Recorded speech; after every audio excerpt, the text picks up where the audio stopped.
Back to 1/6 Fix for another collection outlook video. As a reminder, these videos are kind of intended to give you insight into what I'm thinking of doing with my collection. Since there's so much content coming out, you can't have every figure, so you got to pick and choose, and you got to be thinking, 3 or 4 steps ahead. Today we're going to be talking about Doctor Strange in the Multiverse of Madness. I brought some friends along, but before I introduce them, I want to get into some housekeeping. Item number 1. I know this is the sickest fucking mustache you've ever seen, but I hope we can all just get past that and we will just move on with the stream. All right. So, no, totally joking there. Number 2, Gigi will be coming back from traveling in just a few moments, and Pancake is likely going to lose her mind. So I'll go on mute and probably have Ben take over when that happens. And the third thing I wanted to say is, this channel is the only one that would choose to focus on Marvel when in the middle of Star Wars Celebration, when everyone's talking about Star Wars right now, right? And that's very much intentional. One of the reasons I wanted to, give enough distance from the movie so hopefully everyone's seen it so we can talk about some spoilers. And number 2, this is like a good test to see if we're going to want these figures, a year plus from now when they come out.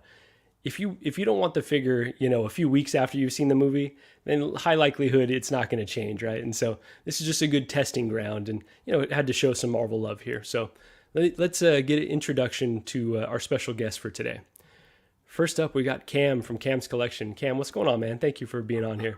What's going on, man? Thank you for having me, man. I appreciate it. I think this is my first time on the show, so yeah, I appreciate it, man. You reaching out and let me on, man. Let me in. This is great. This is gonna be great. Looking forward to it, man. I know you're my Marvel brother, so I had to have you on this one. That's me 100%. The Star Wars week has really been messing with me. So I was like, oh, we got to get some Marvel in here. And I'm glad you told me to come on because I'm like, oh, man, finally. That's right. A breath of fresh air. That's right. That's right. You got to have balance. But I know they've been trying to get you to get your first Marvel figure, though. Your first Star Wars figure. It's been very close. I'll be honest with you. I've been debating. I've been asking my wife, like, oh, what you think of this? Like, it looked kind of, she's like, but there's so many Marvel that you want to get. Why jump to something else, Absolutely. And I'm like, I was like, gotta pump the brakes. That's right. That's right. All right. Well, this would be a good opportunity to kind of think about what you're thinking of this line. So yeah, for sure. Again, pleasure to have you on today. Appreciate it, man. Next up, we've got Ben from the Ben Thomas Show. Ben, what's going on, man? Hey, man. Good. Thanks for having me back. Always appreciated. And for the record, I've always wanted to have the confidence level to rock just a mustache. You could pull but this I've never off, quite got there. So, Gigi says it's an 80s look. I think it's current. I think it's looking good. It's a little Super Troopers to me, but I think you've cosplayed Super Troopers before with her, right? So you may need to share that picture at some point with the group. Absolutely. Yeah, everywhere I go, I'm getting stopped. People are taking pictures with me. It's the guy from Super Troopers. All right. That's amazing. I don't know if it's a good thing or a bad thing. I think he's a handsome $5 an autograph. We'll be right. okay. Hot Toys. I should be subsidizing my collection. I'm blowing it. 100%. Oh, yeah. But no, I'm stoked to talk some figures in the movie. I really enjoyed it. Spoilers. So, let's get into it. 100%. Awesome. Let's do it. And last but certainly not least, my Irish brother, Shane, 1/6 Figure Focus. Shane, how you doing? I see you got the beer here. That's awesome. It's very encouraged to drink on this channel and to curse. I have this right. I'm waving at Cam. All right, go. So, myself and Cam just became best friends. Awesome. This week. Yeah. Very cool. Are you? I'm saying it. He's not saying it back, but it's all right. I know. I'm sorry. We became best friends this weekend. Sorry. My bad. I didn't know if you wanted confirmation. I thought you knew. Like, boom. We were going back and forth on Instagram and stuff like that. And I was trying to talk sense into him because he was like, "Oh man, that Death Trooper, that shiny exclusive Death Trooper," and I was like, "You don't want to do it, man. If you're gonna do a Star Wars thing, your first one has to be like a Vader or a Boba. That is a slippery slope you've got going there. I know. Listen, this is what friends sometimes tell you stuff you don't want to hear. Devil's advocate, though, that Death Trooper is bad. Like, I had to get it. It is. Seeing it, because I wanted a Death Trooper. I missed out on the other iterations. That one, I was like, it looks too good for me. But Cam, what's holding you back? Bad pour. Yeah, I know. I'm like, man, I really want it to jump into it, but I'm like, you know what? Don't do it. Just don't do it, man. Like, too much Marvel to collect. Once I jump down the Trooper hole, it's just like I'm just falling. There's so many. Yeah. So yeah, Shane talked a lot of sense into me this weekend, man, and I appreciate it because it's beautiful. It looks amazing. So Trooper collector, it's beautiful. I want it.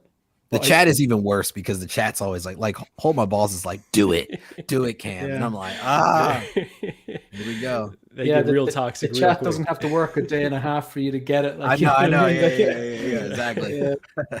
They want you to get it so they can see if they should get it or not. Right, exactly. It's like we all live like, like in fairness, like if you're a Hot Toys or 1/6 scale collector, we all like use Justin in a way to kind of go, if you want something and then you see it and it's like, that doesn't look that good and perfect. He takes the hit for a lot of us in fairness to him. Like, you know what I mean? He just reviews it and so it's just sometimes those videos like him and Manahawk Collectibles and, like MRC Collected, like they get it so quick. And if you're thinking about getting it and if you're on the fence, whatever, a lot of times those videos are make and break. Those guys, they take the hit for a lot of us. Yeah. And I am. They do. I'm, as you would say, Marco, I'm here for it. Just before we move on, there are two types of people in the world. Number one, those who think that it's the sickest mustache they've ever seen, and those that are wrong, right? It's that simple. I like to hear that. Oh, man. Well, Ben, I think Gigi's here now, so if you wouldn't mind, before Pancake freaks out, can you address the chat, please? Yeah, 100%. So we've got a lot of good folks in the crew right now. We got Tukathri, of course. We've got, who else we got? Well, Gigi's in the chat for you, buddy. So I don't know.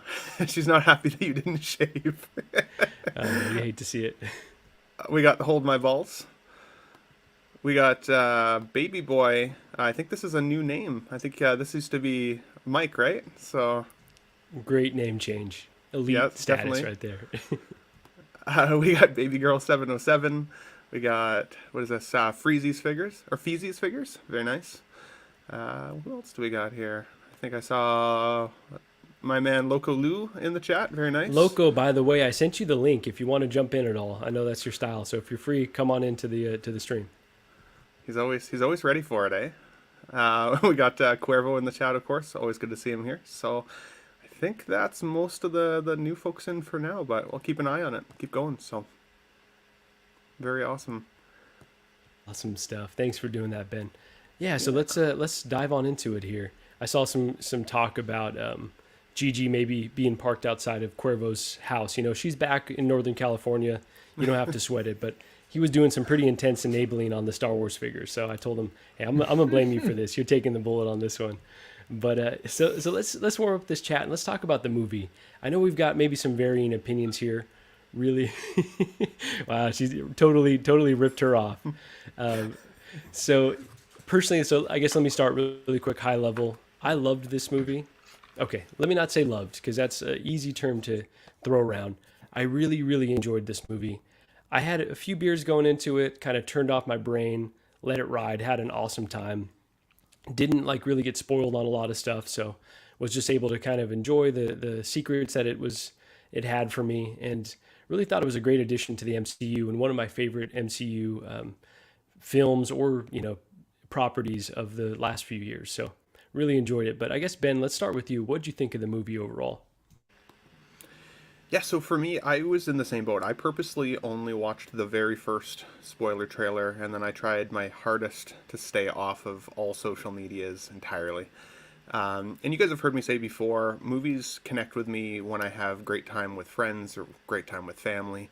My mom from Ontario came down to visit. I haven't seen her in about a year. Last year she went through cancer treatment, and so I couldn't see her because of COVID and all the good stuff. So she was able to get through that really successfully, which is awesome. And then she's back to traveling now a little bit. So she came down, and even though we were with my stepdad and Shauna as well, they're not the biggest Marvel fans themselves. But my mom has always been a big Star Wars head, and she's the one that got me into Star Trek and Ninja Turtles and Batman and all the things that I love so much. Your mom now, sounds right? dope as hell, Ben. Yeah, cool. She sounds super cool, bro. Yeah, super lucky there. And so she was like, hey, I'm here. Do you want to go see Doctor Strange, right? And I'm like, 100%. And so we went and saw it together, and honestly, dude, I loved it. But I've always been a huge Sam Raimi fan. Evil Dead films were some of my favorite classic films from back in the day. And this had Evil Dead written all over it, as well as some really cool Marvel stuff. So at the high level, right? Yeah, 100%. So I would say at the high level, I would say that I loved it. I had a great time with it. It was a fun ride. And there was lots in it that I didn't really expect. We can dive into it a little bit more later, but there was a lot of moments there where I was like, wow, they actually just did that? Fair enough. Like, bravo, right? Like, shirts off to you, or hats off to you. I get all my sayings mixed up lately. I don't know what it is, so. I think it's pants off to you, actually. Pants off. So, yeah, it was good. I liked it. Sweet, okay. Well, out of 10 pancakes, how many pancakes would you give it? Question. I would still, as much as I am stoked to talk about it, I would still give it kind of an 8.5 out of 10. It wasn't a perfect film for me, but I'm excited to see how this is going to slot in with the rest of the films that are, kind of coming. And I think this will be one of those films that we look back to and go, wow, we didn't realize how much of that movie was going to connect to everything that's coming, which is really cool. So, no doubt. Okay, I would give it 8.5 to start. I'm about in that range as well, Ben. So, all right, love to hear that. All right, Shane, what do you think of this movie? You know what? Let's hold off on you, Shane. I don't even want to get to you yet because I want to give you all the space you need to vent about this movie. Let's go. Let's start with a little more positivity. You know what, Shane? Cam, don't talk. There you go. Yeah. No, Cam, what do you feel about this movie? I really liked it. I really enjoyed it from start to finish. Honestly, I think my favorite part of it is how Sam Raimi kind of created this comic book strip aspect to the movie, how like Dark Strange and regular Doctor Strange, if you will, were fighting back and forth. And it kind of seemed more like a jousting match where it's like you throw something, I throw something. It was very comic-y, very back and forth, kind of like you're reading a comic strip.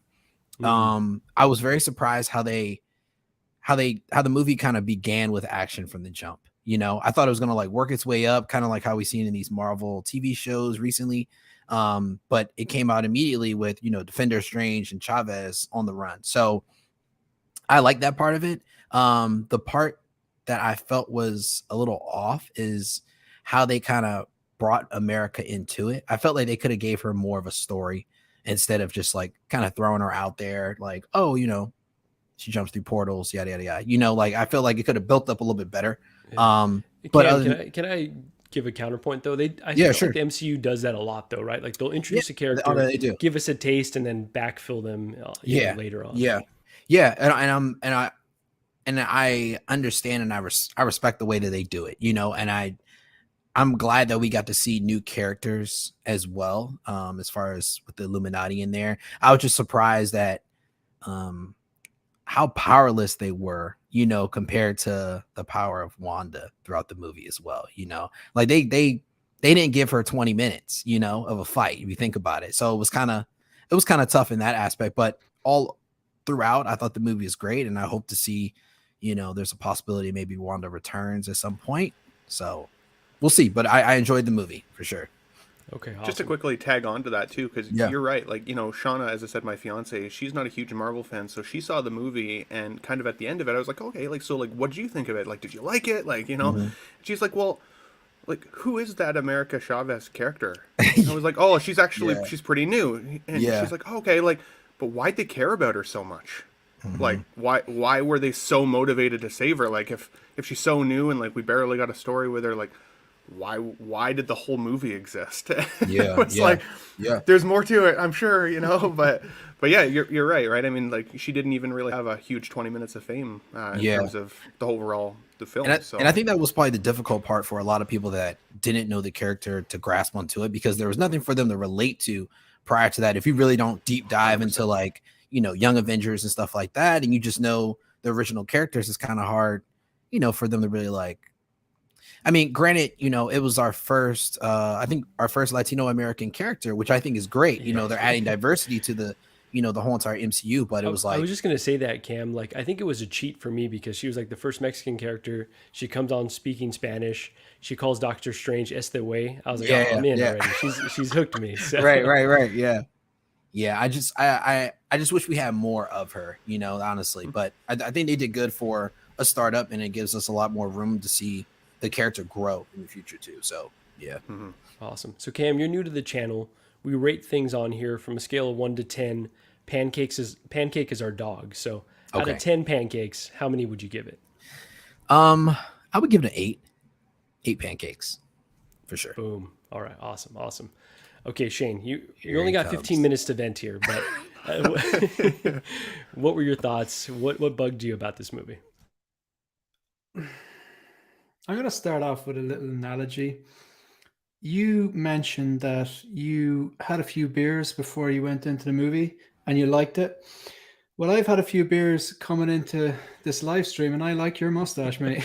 Wow. I mean, like, I see where this is going. Let's see when you sober up. Look, man, and right now, I do like the mustache, but like, I might have to get back to you in a day or two. Just kind of go, do I still like it? But fair enough. Look, I just want to acknowledge, actually, just I collect for various different reasons, and I like art and pop culture for various different reasons. Nostalgia is one of them, and I just really liked Ben's story about going to see it with his mother and the influence. I think it would be a complete lack of empathy or very inhumane of me to not actually recognize that. Props to you, man. I like that story in a similar way that I liked Brother Cousins telling the story about how he started collecting and how his brother, his older brother, I think used to, if he did well in a test, used to buy him Ghostbusters Ecto-1 and stuff like that. I think that's why he eventually went on to get the Blitzway Ecto-1. I just think those stories are really touching and just really, really nice. So I just, anything I say basically on the movie is just purely just an Irishman's opinion. Doesn't really matter. No, that's why we're here, man. Has to be honest. Yeah, I have to be honest. 100%. Like, and say, like, it's like, look, I think when you have a YouTube channel and you put your thoughts out there, inevitably people who maybe haven't realized that art is completely subjective and maybe don't have the maturity or intelligence to realize it's just your opinion, they get really offended by that. And I find it really hard to take those people's opinions seriously. But I remember just putting up something during the week, and someone wrote a really salty comment. I got a good laugh out of it, but it was like, that was between you and I, bro. Come on. Yeah. But you kind of have to realize, come on, it's subjective. It doesn't mean like you're not trying to cause offense. You're just saying your opinion, and that's all it is, an opinion on a piece of art, which is completely subjective. I hated it. I didn't like it. Sorry, I don't like the word. Same way you said you don't like saying the word love. Or, I don't really like saying the word hate. I think it sounds a bit toxic. Like I really did not like it. If I was to put a dud pile of Marvel together, it would consist of Thor 1 and 2. Captain Marvel Thor didn't care for. 2. Yeah. Okay. Captain Marvel didn't care for. The Eternals I didn't care for at all. Like very, very hard to. The only time I watch them is if someone goes, do you want to start the MCU from the start? And then I'd be like, we can't skip one, even though they're duds. I just didn't like them. And I would put the Eternals and Doctor Strange 2 in that pile. I just really did not like it. But like myself and Ben are polar opposites here. He likes Sam Raimi. I don't like the original Spider-Man films, the Sam Raimi, at all. I just cringed my way through them. Not just now, as in I cringed my way through them when I was a kid. I was really? Like, I just didn't like them at all. And even like the Andrew Garfield version, yeah, they were all right. But I just think Tom Holland's where they finally got it right. He's a kid in a Spider-Man outfit. And, I really liked the way they plucked him out of there and just said, right, we're going to skip the whole part where, your uncle gets shot and stuff, because everyone knows that already. And I've read the comic books. I've went back. I've the first appearance of Spider-Man. I've read that, and I've read all those ones that are decades old. And I get where the source material is coming from, but I felt a lot more for what happens in No Way Home than I did for what happens in the first 15 minutes of The Amazing Spider-Man or Sam Raimi, because it's like, I don't have a relationship with this character. He's been on screen for 15 minutes. I don't care, but I really did care in this one. So that's kind of like a bit of a segue, but we're going back to the movie. I said you got 15 minutes. You're good. Yeah, no, I'm going to wrap it up in about 3. I just really didn't like it at all.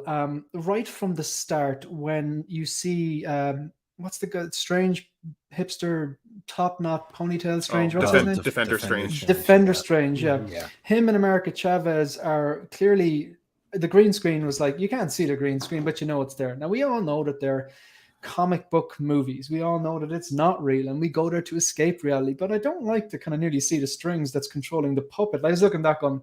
Yeah, so they had like a pad there and a pad there and a green screen. It was one of the worst, I think, MCU intros to me, where I compare something with like the Endgame intro, no CGI, just Clint with his family having a barbecue, teaching his daughter how to do a bit of archery, and then poof.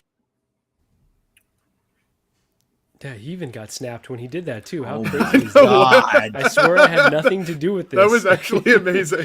That's incredible. Someone's got to clip that. That is, You know, one of the most bizarre things to ever happen. what are the actually. odds of that? That is amazing. Oh, there you are. You're back, bro. I'm back. Sorry, I think it's my Wi-Fi. You all went circly. Did we? Oh. Sorry, what was the last thing you heard? You literally said poof and snapped. And then Yeah, you froze. You froze. Craziest thing. Yeah. And someone did the right thing and got rid of me. But my point is, there was no CGI. It was just there, and it was just like this powerful intro. They're having a barbecue. He's teaching his daughter how to do a bit of archery, and then bang. And I was like, this has my attention. Now I know that they had like 22 movies to build it up, but nothing about the first 5 minutes of the Multiverse of Madness had my attention. If I was to give it props, I would say I really like Elizabeth Olsen. I really, really liked her performance. There's nothing about that I can really criticize too much. I thought she kind of went from like, Wanda and the Scarlet Witch and the kind of, hero Avenger to, I'm completely evil now. That did bother me a bit, if I'm being honest, though. Like, that was one thing where I'm like...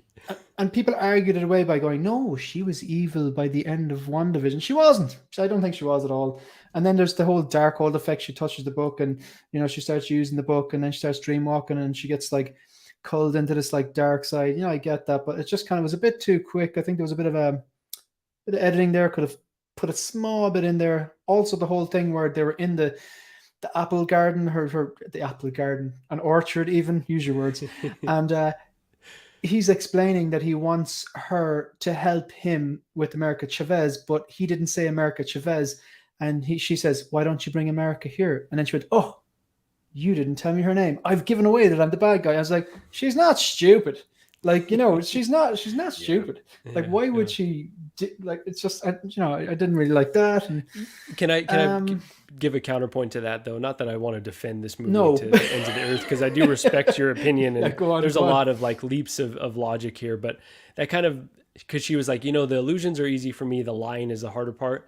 That kind of led me to believe, all right, there's like still a lot of innocence in her. She's still kind of, a child. And yes, she's going to do some evil shit, but she's not necessarily, like so malicious. Like, she had a hard time lying. That's how I took it. We're going to agree to disagree. All right. Fair enough. No, I don't see that point at all. Then the whole zombie strange thing. I genuinely thought the effects person was the same one who did the effects on the zombie from Hocus Pocus. I just I could not deal with that. And the talking Billy Butcherson.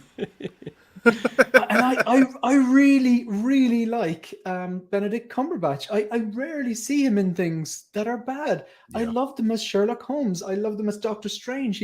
It's not a character I really gravitated towards, but Infinity, he was this wise character in the original Doctor Strange. And I'm a science teacher, so I'm cynical by nature. He's talking like, magic. Are you serious? We were on that journey with him. He was a surgeon. He was based in science. He was so skeptical and cynical the whole way through. I was like, I don't like this character as Doctor Strange. I don't know anything about him. At the end of the movie, I was like, I get it. He just was totally convinced. And he was so, that scene in Endgame, when he's after visualizing the 14 million different types of scenarios, and he looks at Tony, and Tony says, how many did he win? And it only dawned on me after the second or third watch, after watching Endgame, going back, that he knew then, you have to die, mate, but you've asked me a question, and I can't tell you that you're going to die. Mm-hmm. And he just says one. The acting on point. I didn't see any of that in this movie. Look, they can't all be winners, and maybe I'm the wrong one, but there's no right or wrong. I really did not like it. Pancakes, I'm not a real 10-star. I don't rate things in 10s. Mm-hmm. I keep it simple. I go 5, and I'm reluctant to give half stars. It's a 2-star movie for me. It's a 4 pancake movie for me. Okay. I'll show myself out. No, I love that, though, and we do want that, diversity of opinion, because that's really going to color like the figures that you're going to want to get from this right? It would have to be a completely stellar figure for you to want to add it after you didn't really love the property. So but that head sculpt. Well, let's dive right on into it then. Let's start with, you know what, really quickly before we get into the specific Multiverse of Madness figures, let's talk about two that might be coming out a bit sooner. And just really curious, so I'm going to open this one first. Bear with me here as I pull this up. But I want to talk about if you guys have any Stranges at all in your collection. And if, let's see, Doctor Strange, this should be it. Boom. All right, so do any of you have a Strange in your collection? Cam, I'm going to start with you. So Cam, you don't have a Strange at all. I don't. Ben doesn't have a Strange. Shane doesn't. Okay. So is this one that you've considered at all? Specifically, this No Way Home one. I have considered it because it's very similar to the Infinity War Saga version. So I was looking for some similarities within the same costume, thinking like, okay, you know, I can kind of keep it in the same realms as, I got the Infinity War one, when this one comes with totally different accessories. So he would kind of just be posed up by himself, because I don't think he comes with any type of rings except for the ones that are around his wrist. But he doesn't come with like any type of shields. It's mainly just like him casting spells for the most part. But I have thought about it. I'm still considering it because of the suit. But I'm still on the fence, honestly. Yeah. But it looks good. His hair just keeps changing every time I see the guy. So it's like, yeah, that's the right point though. I think that's the reason why they released this one, which was kind of a head scratcher at first. But if you've missed out on the Infinity War or the Doctor Strange 1 version, you can this could kind of fill that place. Right. And so, okay, so you're considering this one. We'll get into the one from Multiverse of Madness in a sec, but Shane and Ben, could be simple. If you completely written it off, what are your thoughts on this one?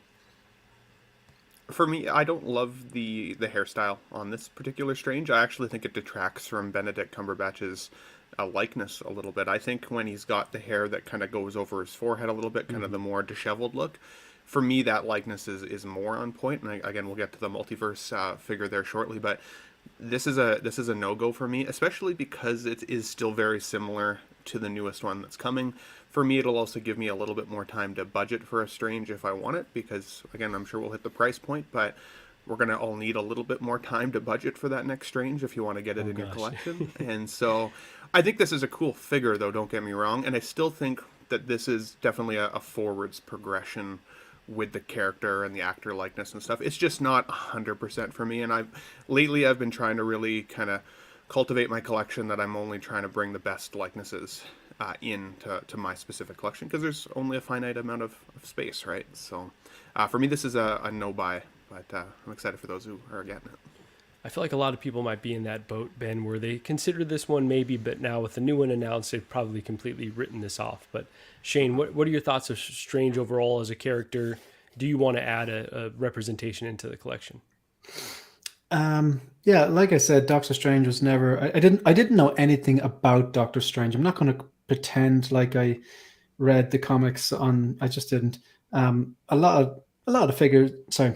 A lot of the characters I tend to work backwards.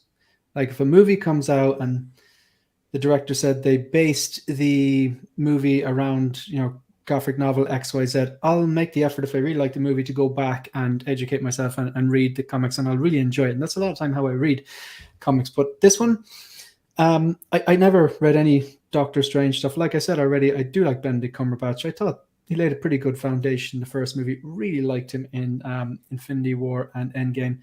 I thought some of the wisdom was a little lost in No Way Home. And I loved No Way Home.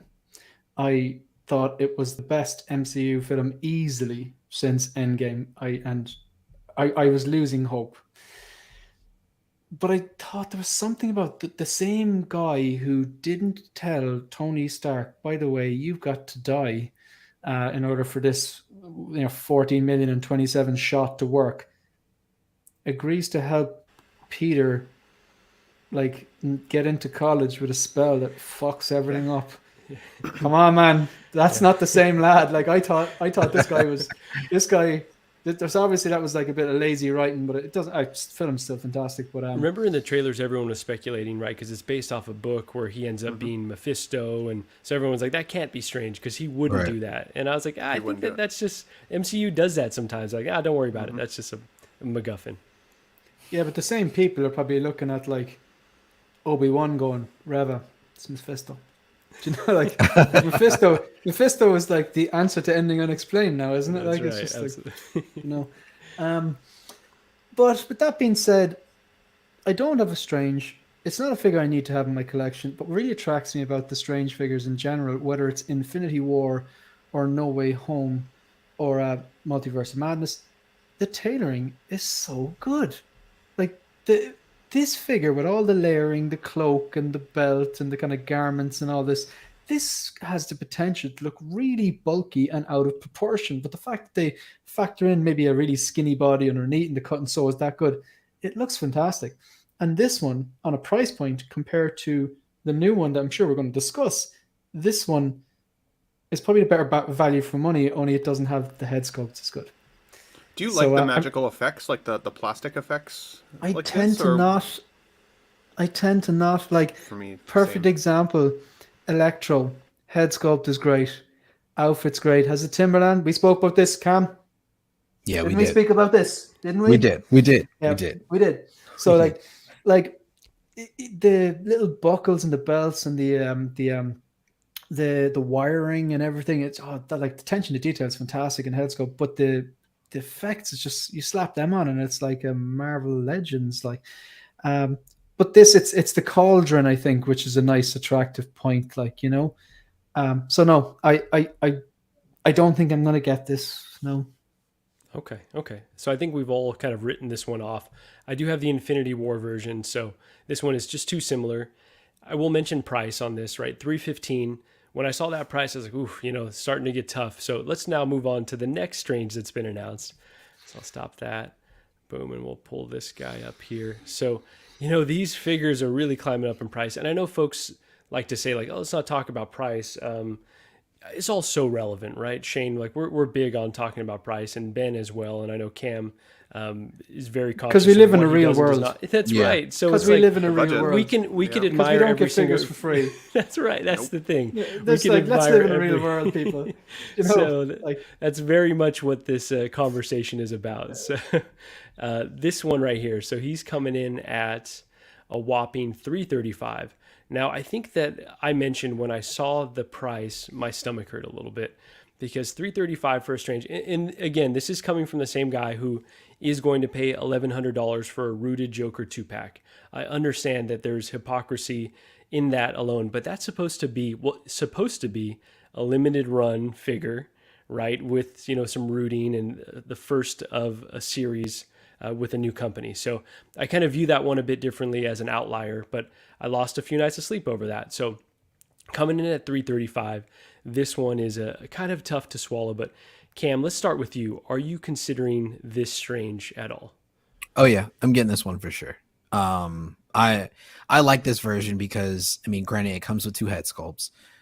This one and the one with the Eye of Agamotto on the forehead, which I think is really cool. And I feel like that's the new version of Strange that we're going to see going further on into the MCU from now on. So I'm excited about this, and I love how they drop in these photos little tiny teasers or, you know, little insights on what might be coming up next. There's one photo in here that I still don't know what it is, and I'm trying to figure out, because every single one they drop something new. But there's this picture with like a ball, and it's like purple. No idea what it is. That's like their little drop or whatever, though. Let me go find. I think that it's one in here, unless sometimes they remove it. I know what you're talking about, though. Yeah, like, what is and I'm this like, specifically? what, right that, here, like, right? What is that? Yeah. What is that? And I feel like they're trying to show us something, but just not enough for us to figure it out this time. It's not like the back of Mace Windu's bald head with the lightsaber, and we're like, oh, who's that guy? Who's that? I've never seen it. It's got to be That's Mephisto. a good catch. I've never seen This is that. Mephisto. Yeah, so I'm excited. This is the new version of Strange that we're gonna see, and I think this would be, if I don't consider getting the other one, this is probably the best option 100% for me to have standalone in my collection for sure. And then the cape that's repaired, I think that's cool too. Oh yeah, in let's the find a back. shot of that. Yeah, I think where they sewed it back up. So Cam, what's your goal in terms of collecting Marvel though? Do you want to have like one figure per like every character that you love, or what's so kind of I your would objective? love to of every character, but it's like the characters continue to evolve, you know. Yeah. So I would like to pinpoint main points in that character's transition to get that figure, you know. Just like Strange is like here, this one I feel like is a pivotal point in the whole entire saga for him. The original Strange as well would have been another one to get, but I wasn't collecting then, so I kind of passed that up, saying like, all right, well, you know, that's something unless they don't reissue it, then that's something I'm not going to touch again, you know. So I think that's my goal for any of the figures. My wife asked me the other day, do you want to get all 85 marks? And I was like, first, they're not 85 of them. There are 85, but you can't buy all 85 That's right. first. But I only have a few that I want to get, of course, like, you know, one, of course, like maybe two, definitely five. I have 5 on pre-order for sure. And then I have 47. And right now that's where I'm stopping, and I might get some other ones. I think Shane has what, 7? I have a quarter scale Mark III, battle damage 85, the Mark 47, and the notorious diecast Mark 6. I think I'm done though. Okay. I think I'm done. Yeah, because I think once you get a certain amount of Iron Man, it's like, okay, let me, you know, move on to something else, which I understand. Yeah. So I'm the same way. I think the ones I have are different enough. Just you said something there that really just struck a chord. Advice: you don't have a Strange, no? No, I don't. If you're going for one figure per representation of character, I'd advise waiting, because if you listen to my logic on this, I waited. Marvel have a habit of when a character is exiting the MCU, they tend to give a serious nod to the comic book. For example, if you look at the Mark 85, and then you look at the one of the traditional Iron Man design of the comic, you have that kind of golden arms, golden ties, and then, you know, red and the rest. Yeah. If you and you know, Tony's gone now, for basically gone for barring any Strange cameo. Yeah. If you look at even the Endgame Cap, like the very end version of them, it came with everything that you needed. It came with Mjolnir, it came with the shield, the battle damage shield, the scale effects, the little star and all that kind of stuff, the head sculpt. Yeah. If you look at Scarlett Johansson's solo Black Widow outfit, it's the black and gold look. Yeah, I mean, the belt. If you were looking at one, so I reckon on Doctor Strange's farewell, whatever movie that'll be, he'll have those marigold gloves. Those yellow. He's already had them too, right? Yeah, he had them in Ragnarok, right? True. Yeah. Well, they weren't like the leopard ones. So like, I think his final hurrah, they'll probably bring out a figure with to give us a serious nod to the source material.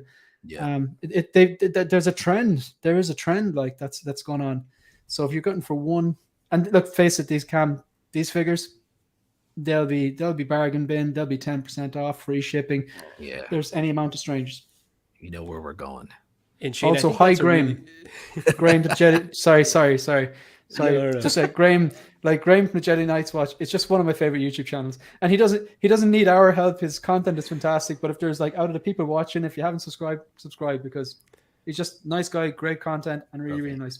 So. Agreed. Graham is the best, and we got to get him on the channel. He's yet to make an appearance, but 100%. We got a lot of Star Wars to talk about soon, so we'll absolutely be tapping into his expertise at that time. So what's going on? Thank you for joining. And Shane, your point on the bargain bin, I think that's a really great way to characterize our conversations on all these figures. I'm definitely waiting to see, on all Marvel figures moving forward, especially with the price increasing. Right now, we're already getting really good deals overseas, and even on Sideshow, you can get significant discounts. So it just behooves us to wait and be patient. And even if you love this Strange, just wait to see how it looks in hand and give it some time, and you'll probably get a deal. At the very least, free shipping, no sales tax. It's amazing how like I know like they're not stocks. Like there's so much easier ways to make money. Like, but in terms of like as a collector, like you buy when there's blood in the streets, like and like Star Wars is huge now because you have Obi-Wan coming out, and then you're going to have Andor, and you're going to have Ahsoka, and Star Wars Celebrations elevated that, and the Mandalorian is coming out. It's high, like. So now that the MCU, it's like, let's face it, whether you like Doctor Strange 2 or not, the every movie since Endgame, bar No Way Home, they weren't really hits. Like, I think overall, the majority of people liked No Way Home. Eternals divided people. Doctor Strange not in the Eternals level, but still kind of divided people still. Well, yeah. You know, to be fair. Yeah. So like, if you are a Marvel lover and you're a Marvel fan, like, there's going to be serious deals to be had, I think.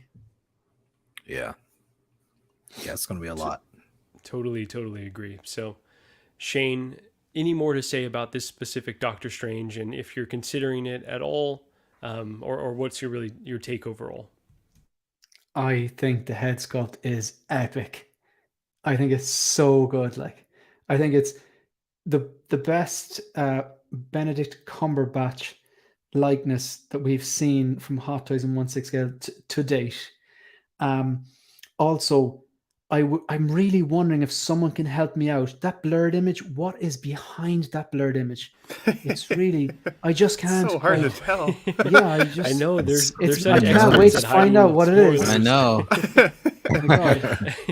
It's like, oh, man, you probably have to wait a few more movies to really know exactly. Yeah, That's such a silly Could that thing be? that they did. can someone please join the dots for me? Look, it's great that you have that bonus head sculpt with the third eye and the I think Ben asked me about the kind of magical effects pieces, I think, earlier on. Mm-hmm. Some effects piece, I think the Mandalorian flamethrower looks very well, and it shows up well in photography. I think the incinerator flame effect looks really good in photography. I think these dragon effects are kind of cool enough. I think, they could look. I still would tend to not use them, but I think as far as effects go, they look better than, say, like the Dreamwalk effect that Wanda has, or the oh gosh, we'll get to that. Those effects that Electro has. I think they look pretty cool. Like, head sculpt's great, tailoring is fantastic. But look, I've got 3 rules when it comes to the Hot Toys figure. Number 1, I have to like the source material. Well, obviously, have to like the source material. I didn't. I have to obviously like the character. I do. And I have to like this version. And I do like this version. But that's only 2 out of 3. Like, so it's, no, I'm not going to pick this up. And the price as well. The price is, when did that happen? There's inflation. Like, the price of, like, if you were to buy a beer like 10 years ago, you'd pay a fraction of the price. Like, inflation isn't affecting everything. It's just we don't pay attention to it. Bread, milk, a liter of gas or whatever. But I think they're taking liberties here. I think they've had 2 slow years with lockdown or whatever, and they're just like, instead of adding on the enough of an increase to compensate for inflation, they're going, you know what, we're going to double that. So no, I don't think this is worth the money personally. And I think it's Sideshow taking an even bigger cut too, right? It's kind of a combination of, Hot Toys prices increasing, Sideshow charging us more to get it into our hands. It's the price that they want us to pay here. It seems crazy, but that's just kind of where the whole 1/6 market is trending, unfortunately. Yeah. And I will say, on the inflation thing, right? A lot of companies are using that as an excuse to see how far they can push the prices, right? Not necessarily like, there's some, impacts because of COVID, but a lot of the times they can have record profits and, keep pushing the price up and just blame inflation. So, and however, would I be correct, Marco, in saying that you have a rooted 2-pack and a sculpted single pack on the way? And I'm saying that, I'm not outing you. I'm saying that because I have also done the same. All right. We don't buy with our wallets. We buy with our hearts. And it's 100% sometimes silly, but, we justify it to ourselves because it's, maybe it's nostalgia or an emotional connection or whatever. That's right. That's right. And, in lesson learned on, not to get too far down the lane with InArt, right? But it was supposed to be the 3-day window. They kind of forced our hand. They put us in the time box. If it was a case that you could wait for a while, like this Doctor Strange, then, you know, we'd still ultimately vote with our heart, but we'd have a little more time to come to our senses. So they were really smart in the way that they, you know, marketed that. But, you know, you can't do that all the time. We'll end up getting wise and be a lot more cautious moving forward. I think people, it didn't make a difference to me because I was getting them anyway. Mm-hmm.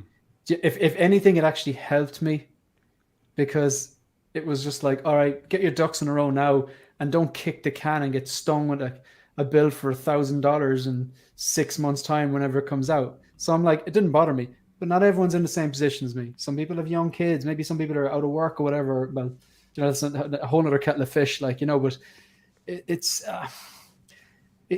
didn't bother me, but I understand how it would bother other people. Like, you know, my point of view is only 1 in like 1 billion, like, you know, so that's right. I can totally get how people would interpret that as like, it's a bit shady, but people, you know, once bitten, twice shy.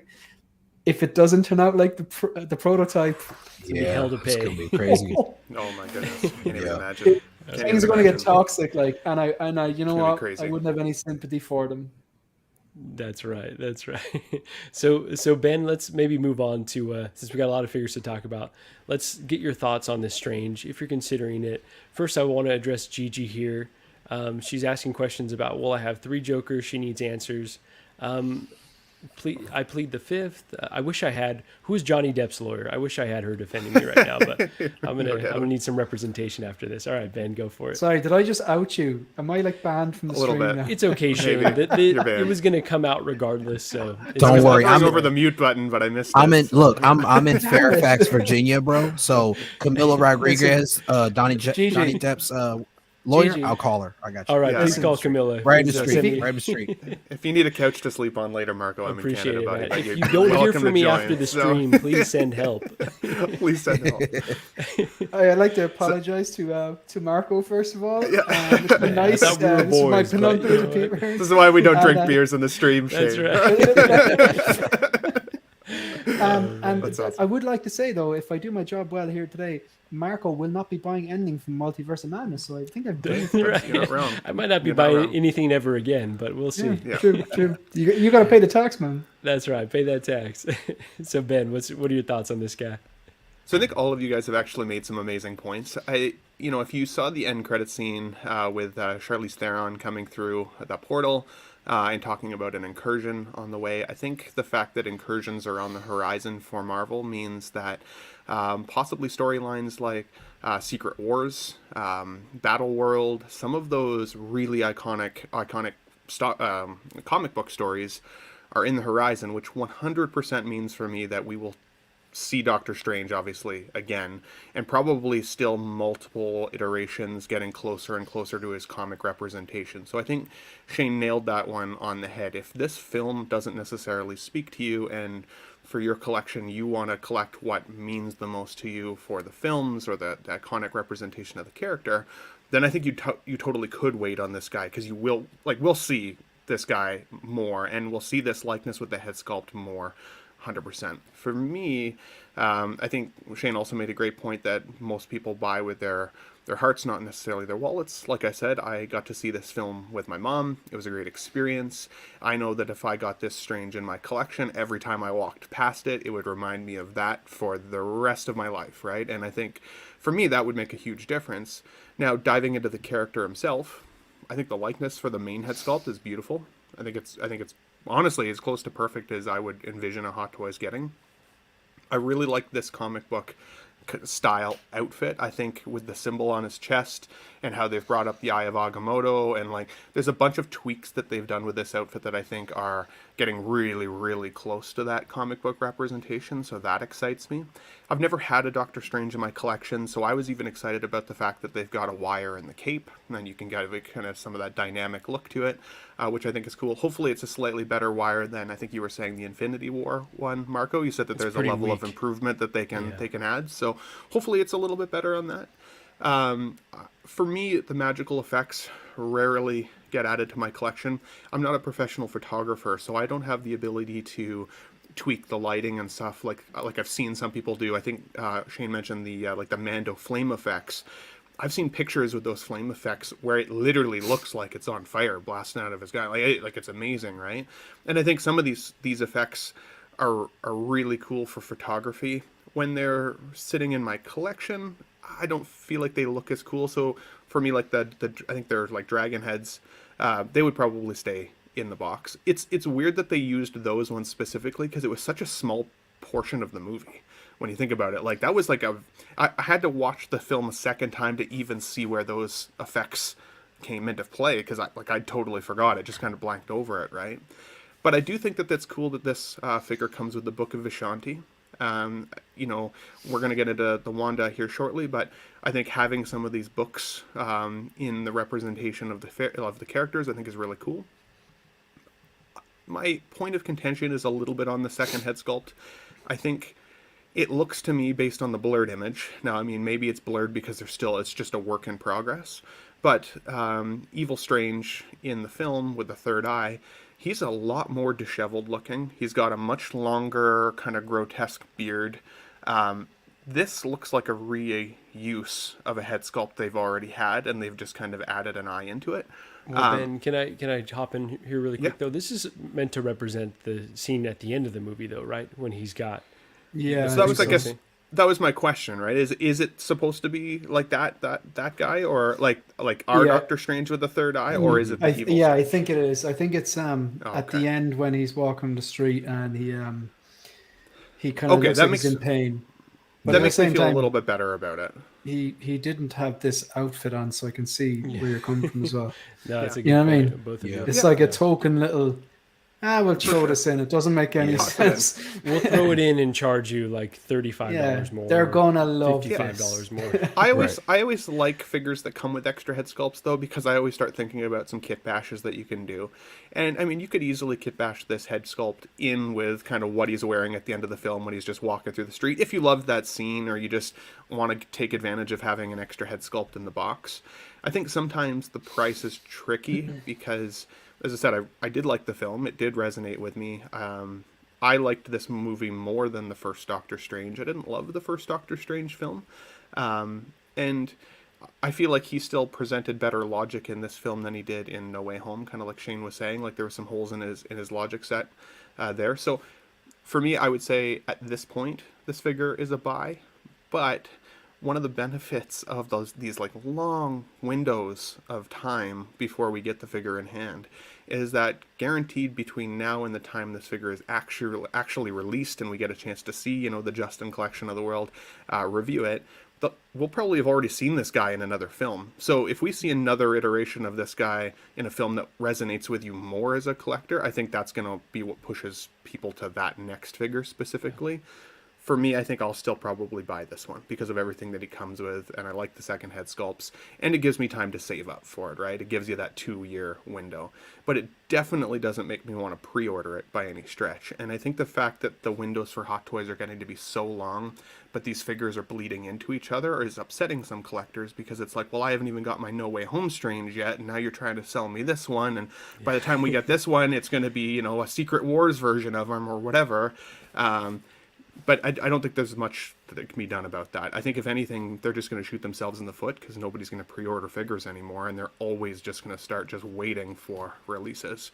I just hope that doesn't take Hot Toys out as a company eventually, right? Because I think it seems to me like they really rely on that pre-order money to kind of generate the next one, and I think that's going the way of the world. So it could be a cycle, though. You're dead right.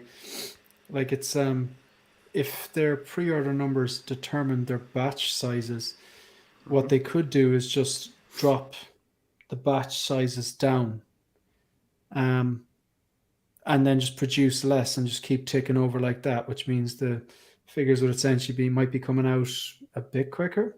Yeah. But we also realize, like, we've been in this game for a while, like, but there's a figure collector out there that started collecting today. Mm-hmm. And they started looking at Sideshow today, and they started pre-ordering today.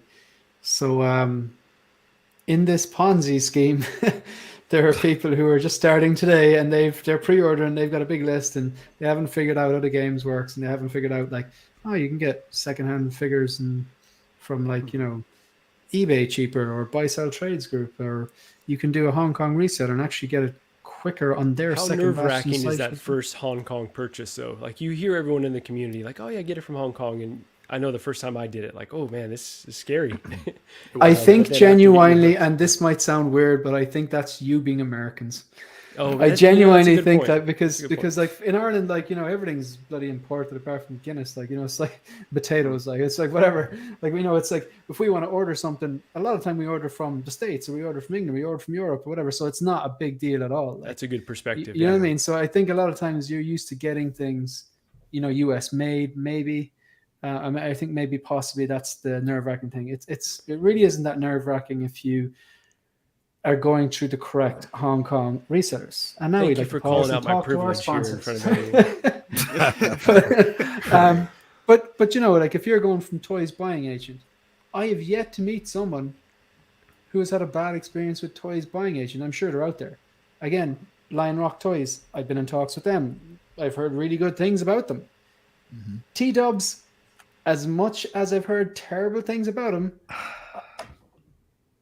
still got a lot of cheap figures with them. You know I'll be back. So they got me. Yeah, I'll be back. And you see people as well, like Mafia even says, like, you know, yeah, they're kind of shady enough, but I still buy from them because, you know, they do some drop down deals. He's honest about it. He's really honest about it. No company is without their, you know, scars too, right? Like I buy from Amazon all the time, and they're anyways, we don't have to get into a political conversation, but whoever has the best price. Sideshow are taking your money and going, your order is shipping soon. They're lying. I gotta say, the figures, the figures I've got from Hong Kong have been some of the best packaged figures I've received. Like double box, very well fully wrapped, insane. Oh man. Yeah. So let's move on from this Strange. So good conversation on the Stranges there, and let's talk about my girl Wanda. Really quick, I do have to say, like, Elizabeth Olsen is my favorite MCU actress. Like, her portrayal in this movie, you know, as we mentioned, I wasn't the most happy with, but once the full-blown Scarlet Witch started going, like, I loved how scary she was. So Elizabeth Olsen, I'm really excited to add that representation into the collection.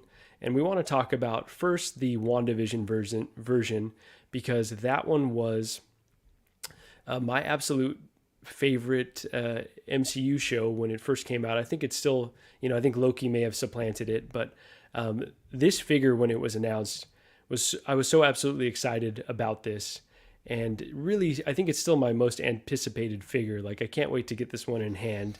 I do feel a bit dirty that they've already announced another version, which we'll get to, but just want to, you know, quickly get your rundown. Will you guys be adding this version? Did you plan to add it before, and now that they've announced another, you know, put those plans on hold? Shane, maybe we'll start with you there. Well, if you've ever watched Collector's Lounge, you'll know that that's where the whole high-pitched Michael Jackson voice came from, because after a few weeks being on the show, Lael would be like, let's say a figure like this drops from a Marvel TV show, and he says, yo, focus. You getting this? And then before I have a chance to speak, he goes, well, no, I'm going to stay in my lane. You know, he does the whole, you know, high-pitched voice. He's like, because apparently that's my normal voice, like, you know, so I think the whole point is he's like saying, you know, he's basically predicting what I'm going to say because he knows my buying style. I've yet to buy a figure from a Marvel TV show because I watch all the Marvel TV shows, but they don't blow my mind. They're nothing that I would return to. And I've watched Wanda, I've watched Loki, I've watched Falcon, I've watched Hawkeye, I've watched Moon Knight. And no, there's no figure that I want to buy from this. And again, it's not because the figures are bad. It is not because the figures are bad. I just got to stay in my lane because you can't have everything. That's fair. That's fair. You know what you like, and that's awesome. Okay. So Shane's passing on this one. Cam, tell me something good, man. You're getting this one, right? Yeah, you know I'm getting it. Come on now. So I originally, this is actually one of my last pre-orders that I had pre-ordered last year. So I don't have any more pre-orders except for this one. And then also, of course, the White Vision. So those two, I was like, oh, I got to get these two, you know, to add to the collection. Because like I said, I felt like this was a transition period for her, you know, from going from the MCU version where she just had like her little leather jacket on to actually getting the Scarlet Witch crown. Not knowing that we were going to get such a different adaptation to contrast to what we see here, which is like nice, light, going Wanda, you know? So I love this version of her, and I love the costume, and it's crazy how it just completely switched with the new movie coming up. But I'm excited. Maybe we'll see more of this. I don't think so, but we'll see. We'll see how it goes, though. Absolutely. So, yeah. In my pitch to Gigi, and so Ben, if you could help me with this too, and Cam, I think that there's room in the collection for both of these, for this one and the Multiverse of Madness. For sure, I think this one's like, vibrant enough. It's a different character. I haven't changed my plans to add this, but Ben, what are you thinking on this one? Yeah, so nail on the head. For me, so I won't be getting this one because I'm on definitely a budget this year for figures with the house that we've recently built, but I love the figure, and I did really like WandaVision as a show. I feel like this is the first time we get to see her really kind of getting closer to that power-up level that we all expect, the Scarlet Witch to kind of be at. But I still feel like this is more of a heroic representation of the Scarlet Witch. And from Multiverse of Madness, that's the evil version of Scarlet Witch. But in my opinion, they are separate characters, like entirely. Yeah. Of outfits that are similar in terms of Hot Toys collections, I easily think you could have this one and the new WandaVision, and you could literally say these are different characters on my in my representation, 100%. I think that the likeness on the new one is slightly better, but I gotta say I was still really blown away by this head sculpt when it was released, or announced, and so I'm excited for the folks that are getting this one, especially if WandaVision really, really resonated with you, because I think you will not be disappointed. When you compare this directly side by side with the newest version, the outfits are actually quite a bit different. The face sculpt is quite a bit different. Like, there's a lot of difference to it. I think if you're kind of a passing fan, or trying to convince you to not get both, Gigi, then they look really similar. But they're not. They are definitely different characters. And so I think the one thing, and it goes back to Shane's point earlier, talking about Scarlet Witch and how in the Multiverse of Madness, suddenly she seems kind of evil, and that seemed like a little bit forced. I don't really feel like it has been forced. I feel like of a lot of the Marvel characters that have been shown to us over the decade of Marvel movies, she has easily one of the most tragic storylines, right? I mean, you think going back to her being a kid, just like America Chavez, she gets to see her parents basically die from the Tony Stark bomb. She has powers that she does not understand or know how to control. She spends her whole life kind of on the run with her brother. She then gets involved with the Avengers, and she gets blamed for Sokovia. Then her brother dies in front of her. Then she has a bit of a mental breakdown and ends up in WandaVision, where, right before that, she had to basically kill Vision, the person that she loved, or basically the person that she loved, and then watch him get sucked back to life just to watch Thanos kill him right in front of her. And then going into WandaVision, she, no spoilers for WandaVision if you haven't seen it, but she makes up her kids, which she then ultimately loses, and she makes up Vision, which she ultimately loses. Like, her story has been predicated on loss, right from the very, very beginning.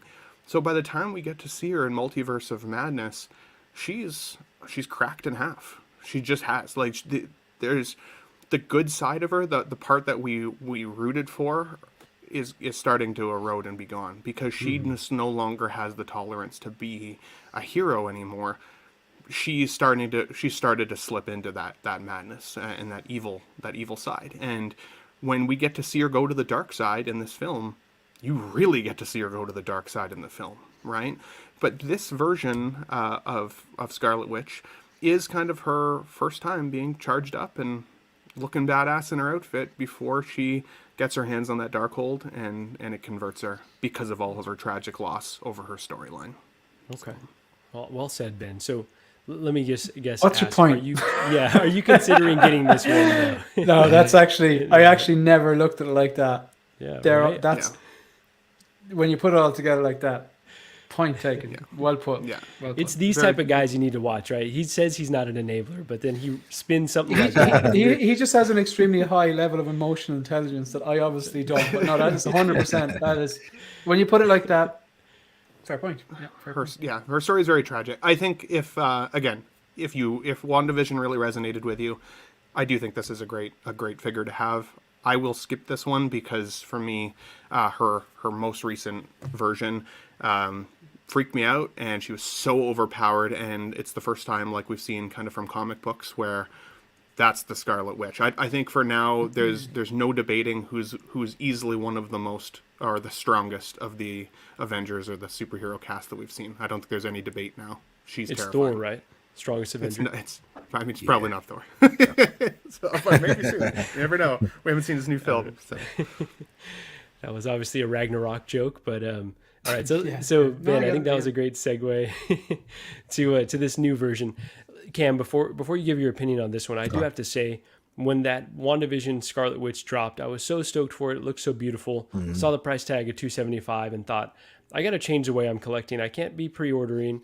I got to find different retailers because I can't be paying that price plus shipping plus tax. I know, yeah. That's kind of when I transitioned with that one, and then the boba from Mandalorian. I was like, I got to start looking for different retailers. And so, I buy a lot more from those folks where I don't pay the shipping, don't pay the tax. Yeah. Limited numbers of figures that they have, but that's kind of my strategy. So to see this 320, now I'm like sweating. I know. And although I do think the figure looks awesome, I do want to take that into consideration with our combo. So yeah, what do you think of this one? Is it something you'll be adding? It's definitely something I would like to add. I'm not sure whether, I don't know. I'm not sure if the deluxe version is worth it because the dream walking doesn't look that great. Like that accessory looks, I don't know. It looks like a bunch of Twizzlers wrapped up together into a ball, like the cherry version. And for me, I'm like, I thought, I don't know. It just, it doesn't give that cosmic look, like something that you would want to have next to it on the shelf. I would rather just have her in a pose like she's casting a spell or something like that. I'm actually surprised that they added 2 hair pieces onto it as well, because I feel like one of the hair pieces we already got with the other Wanda. So I felt like, okay, we could have got the, I don't want to say messy hair. I don't know what to call it. I guess more frontal on her shoulders hairstyle, because that's the one we majority of the time saw in the movie as well. But I don't know. I mean, I think my opinion has changed since I've got time to actually look at it and see it. It's something I do want to add to my collection, but like you said, I'm probably going to have to wait for sure, though, just to see like how it sells. I mean, we got a while until it comes out anyway, so you can always wait on it and then see what other retailers are selling it for. I think that's the hard part. Yeah, for sure. That candle base, I don't even know how that's gonna work. Like, I can't tell if it lights up or if it's just like a piece of paper, like how like Doctor Strange had like the portal. You have to light up every individual color. Yeah, one by one. You gotta go around. It does come with a mini lighter though. So it does. Cool. It does. Okay, well that's good. Hopefully it's the one like the barbecue lighters, the long one, right. And not like the one you burn your finger on. So fingers crossed. Oh man, no, but that's well said, Cam. But I do like this diorama base. I think this is cool, and I will give Hot Toys one more bit of props. I like that they've given us a base version. So if you don't want to spend for these extra things, you can kind of, spend a little less money. I always appreciate when they do that. Although the prices are skewed higher than I'd want. But and let me address Gigi before I go on to you, Ben. Gigi says she needs a side-by-side. They look like the same figure to her. Don't worry, on the next episode of the podcast, we will be giving you a side-by-side so you can give us your thoughts on this. I was whipping one together right now for you. I didn't know if you wanted it or not. Oh, yeah, go ahead and pull it up, Ben. If I can whip it together, I'll send it to you in the chat. Sounds good, but why don't you... But Marco, when you get the 2 of them in hand, you could do a comparison. Like That's a great point. That's yeah, right. Exactly.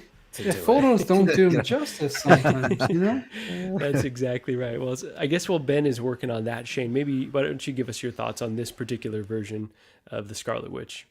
Again, the Scarlet Witch or Wanda wasn't a character I ever really needed to have in my collection. And it's not because I don't like Elizabeth Olsen. I'm a big fan of Elizabeth Olsen. And there's the character Wanda and Scarlet Witch, including her performance in the new Doctor Strange. She was great. That was definitely one of the strong points of the movie. The head sculpt on this. Can you flick through the images? There's one particular image, a close-up of the head sculpt, and it's just very hard to distinguish between if it's a figure or if it's an actual human. Keep going. No, keep going. Keep going. That one. Like that was. Sorry, yeah, the one back there. Like that looks like a photo of someone. Like, you know, It really does. and Yeah. it's just so good. So the positives here, like similar to the Strange, they're crossing every T, they're dotting every I. They're not giving InArt or anyone else a chance here. They're making sure that they have the head sculpts on point, whether it's this or Strange or the updated version of Robert Pattinson Batman with the messy hair. This looks fantastic. It looks like Elizabeth Olsen. It looks very, very lifelike. Crown looks good. It's great that even though it's sculpted hair, it looks like rooted hair. It's really, really good. And you have 2 different versions. Everything about this is good, apart from the Twizzlers, and I'm including the Twizzlers and the ones that they're holding. Just don't do it for me. The only criticism I'd have, like, if you look at the arms, if you flick through to an armed photo, keep going, keep flicking through. Go on again, keep going. Just keep flicking through on the and I'll point out. This will do. Her arms, like, there's another photo that's actually worse, but most regular humans, they're the thickness of their arms from their shoulder to their elbows would be slightly thicker than the thickness of their arms from their elbow to their wrist. But here it just looks like one very, very similar sized piece. Like her arms look really, really skinny. Now, I'm not an expert on Elizabeth Olsen's arms, but it just I am, so let me tell you. I was just putting it out there to see who was. It doesn't. It looks. You can really see the body underneath that they're using, and I think it's single jointed arms. Something up. It just takes me out of it. But apart from the arm issue and those effects, it looks very good. Head sculpt very, very strong. Yeah, so it looks good. It's not for me, but Shane, I do want to like tear off of something you were saying though. Hot Toys has really been, stepping up in terms of the quality prototypes that they're showing, their communication in terms of updating things, right? That's a trend that we'd like to see moving forward. It's a shame that it does come with a more premium price tag, but that's just a reality we're living in now. And we'll vote with our wallets when applicable. But nice rundown of this. All right, so Ben, do you have something to share, or I sent it to your I sent it to your messenger just so you could pull it up. Could you pull it up at all, if possible? I don't know how to from here. That's no worries. I'll work on it. But why don't you start giving us your rundown? Yeah, so a couple of points on this one. So I do think that the sculpt or the likeness on this is amazing. She is obviously way more evil in this film, and she looks it. Her face is a little bit more pale. The darkness around her eyes look really intense. I do like that you get the 2 hair sculpts. They've done that with a couple figures now, including the Luke Skywalker that recently came out. I do hope that it doesn't become the new normal necessarily, that we still have figures that are released with 2 head sculpts as opposed to just getting 2 sets of hair. Because I do find that, even though it does change the look of the figure, it doesn't change it enough for me. I think one hair would end up being my favorite, and then the other one would just stay in the box. Other than, if you got a second head sculpt, you'd swap them out for an entirely different look occasionally.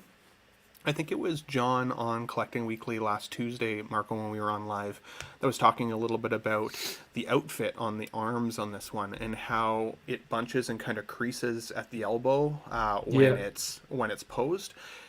I agree with John on that one, that I'd be a little bit worried that material would start to erode slowly over time and even potentially crack depending on your climate. So be a little bit careful if you're posing it. And this is the type of figure you want to pose because she's doing this kind of witchcraft magic type stuff, right? And so you're not going to want her in too museum of a poser. It's going to be kind of boring to look at. But what I do think looks really, really cool, and I like the way that they displayed this in the images for this figure, is the way that she's floating cross-legged on that diorama. If you can have her displayed like that, but without the magical dream walking effect in behind her, so if it looks like she's just kind of just like this, but just take away the magical effect in the back, that is exactly how I'm going to display this figure in my collection. 100%, because it looks so different than any other figure that I have standing there or in an action pose. You'll walk past this and go like, that is really cool looking, really different, right? I like when you can get a figure to kneel or sit or have just something a little bit different than, again, the iconic kind of standing museum-esque type pose. But I don't think I'll ever use that magical effect in the back. So I definitely echo that. I never thought about it as red licorice. I think. Like, that's amazing, but 100%, dude. 100%. Absolute throwaway pieces normally, these plastic bits. Yeah. Now, I mean, and again, just to shout out like other streamers and stuff too, you know, I did see the preview from Justin's collection on this from Ryan Kirkwood at Secret Base. One of the things that I felt a little bit disappointed by was the diorama. At first, in these promo images, just looking at them kind of like this, I thought the diorama looked amazing with the candles and everything. But at kind of a closer view, you do see that it's made mostly of cardboard. And actually does look a little bit on the cheap side. I'm not going to lie, especially for the price point. So they still have a while before this figure is, like, this is obviously just more of a preview. This isn't their final result yet. I do wonder if they're going to tweak that at all, or if it really will just be kind of a cardboard base with some candles and like that's going to be kind of it. Because if that's the case, I think it's cool, and I think I would still use it 100%. But I feel a little bit less excited about it than I originally did, thinking, wow, Hot Toys is really starting to try and bring their diorama game to the table as well as their figure game, right? They need to have a reason to make sure that these other companies that are coming their way, like Queen Studios and stuff, you know, they have to up their game as well if Hot Toys is also going to be releasing these figures at still a medium price point with things like dioramas and displays and hair sculpts and all of the stuff that they're coming with, right? So I think it's a good figure. I will probably get this. I do like the fact that her fingertips are black. They're blackened from using the Darkhold in this. I think that's a really good just nod to the film, because like she had the black fingers there. You can see in this side by side that the Wanda Vision has entirely red hands. And from my recollection of at least of the show, I don't remember her hands necessarily glowing red like this. It looked a little bit more like the Multiverse of Madness on the left, where she has the magic in her hands, but it's still she's battling Agatha. Yeah. The red hands look a little bit more toyetic to me versus the Multiverse of Madness version, which looks a little bit more serious and a little scarier. So, yeah, I would say that of the two versions, I'm most excited to get this version, and I probably will go with the deluxe, because even though, again, I'm a little disappointed on the cardboard base of the diorama, I still think it looks really unique and really different than anything I have in my collection. So Ben, do we know it's a cardboard base, or that's just our speculation? It looked like it based on the preview images. And so I don't know 100%, and I'm hoping that maybe, again, it's maybe just a mock-up of what it'll actually look like once they build it out of plastic or whatever. Because, I mean, really, at the end of the day, that's all you're going to get much better, right? It's going to just be plastic if it's not cardboard. So, but Hot Toys does tend to do those cardboard backdrops and stuff like that, so it wouldn't be surprising to me if it was just a kind of a cardboard cutout. So. Absolutely. Yeah, no, and thank you for that breakdown, Ben, and thank you for doing this side by side. So, as I mentioned, I'll get a bit more into the differences with Gigi and break that down on the next episode of the podcast. But I think this is a good comparison of, you know, it is a very similar figure, right? And a really similar sculpt. So, you know, if you're just looking to add one and you don't absolutely love the character, I think that's completely valid. And probably going with the most recent version is going to be the best bang for your buck. But I do think if you love the character, I'm just going to contradict myself here and say, like, there is room for two in the collection. And I definitely, again, don't change my plans to get the WandaVision version, and still am very intrigued by this Doctor Strange version. So we shall see. But let's move on and kind of speculate on a few figures, right? So these are the two figures that have been announced so far for the movie. But one thing that I do want to highlight here, is, and Shane, I know this is your least favorite part of the movie here, but I absolutely loved the Dreamwalk sequence when Strange inhabits the dead Doctor Strange. Like, I thought that was awesome. I was like, let's go. This is so hokey. And did you like Weekend at Bernie's as well? I did, actually. I did. And I'm a weird guy. You could tell by the mustache. Like, I like when they get really weird with the shit. And I was like, this is just so dumb. Like, let's go for this. I'm like, I thought it was a good idea, though. I really liked the idea. I thought, like, this is brilliant. And I'm a Walking Dead fan, and I know the best days of Walking Dead are behind us, but I just wanted completed. I have a thing. I have to finish things I started. But one of the things that I think is consistent about The Walking Dead is that, my God, the makeup artists are amazing. They're creepy looking zombies. Why couldn't they have had the same standard here? Mm-hmm. Yeah, we'll just see what the figure looks like, right? You're right. In the movie, it definitely looked hokey. I just took that to be intentional because of Sam Raimi, and knowing his background. But I could see how that could take you out easily. So let's just really quickly run through when we get the final, preview, or excuse me, the final prototype for this guy. If they ever do make it, is it something that you'd be interested, Ben? Yes, 100%.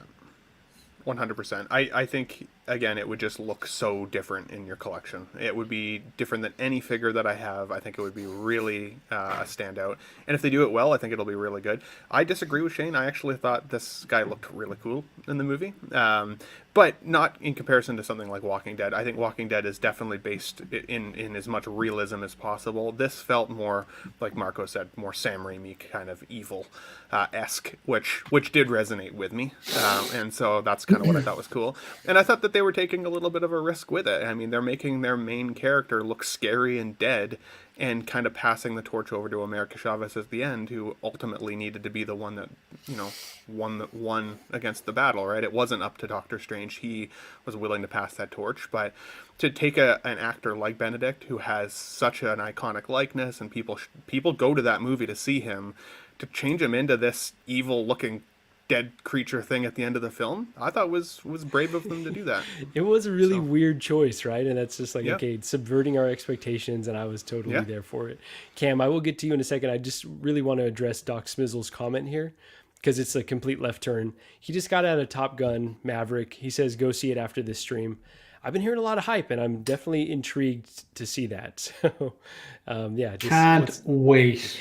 Yeah. And Tom Cruise is one of the best action stars of our generation, regardless of how you feel about the guy. He makes some banger freaking movies. Yeah.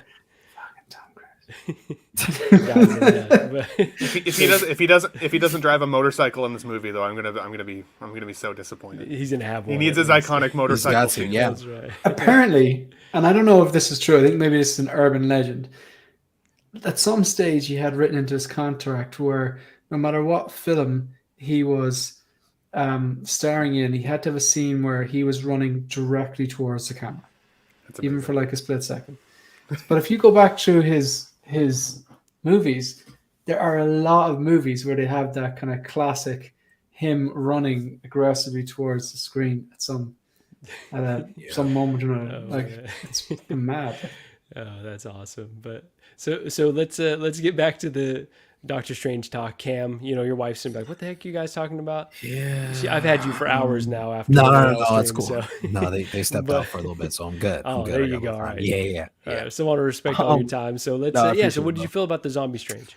I thought it was cool. It was very Sam Raimi Evil Dead-esque, because even like when he originally did the dream walking into Defender Strange, it was like that lightning and thunder, like we're about to start watching a horror movie in the woods type 100%. Thing.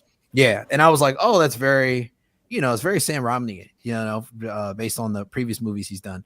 I'm on the fence. It depends on honestly how good this figure looks when we turn it around. And I'm interested to see. It looks like there's like the spirit wings behind him. So I'm also curious about how large the wingspan is. That seems like the new thing that, with all the figures coming out, there's wings, True. So True. I'm interested in seeing how large those are as well. And probably just all the accessories that come with it.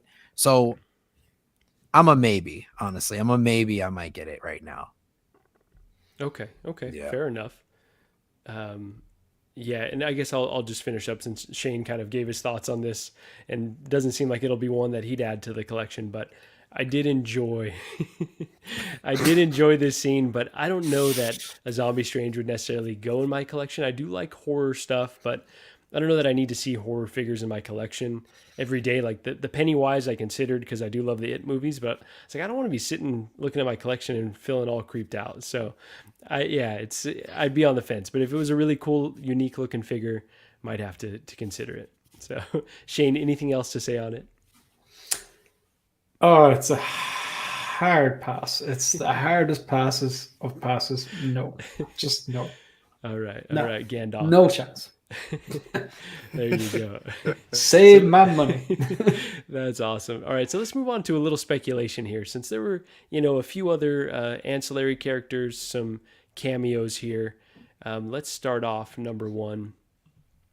And this, again, is a character that, because she was the first, I don't know if it's the first Latino character, I think it is, but for sure the first Mexican character. And I was all in when she came in. I thought this actress did pretty well. Her acting was a bit hokey at times, but because she was speaking Spanish, it was just a different take. That representation is just so important.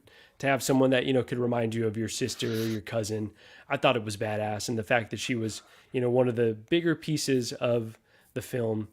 So when they make this figure, we were at Disneyland and they had, I think it was a Barbie doll, to be honest with you, but it was a 6 scale figure.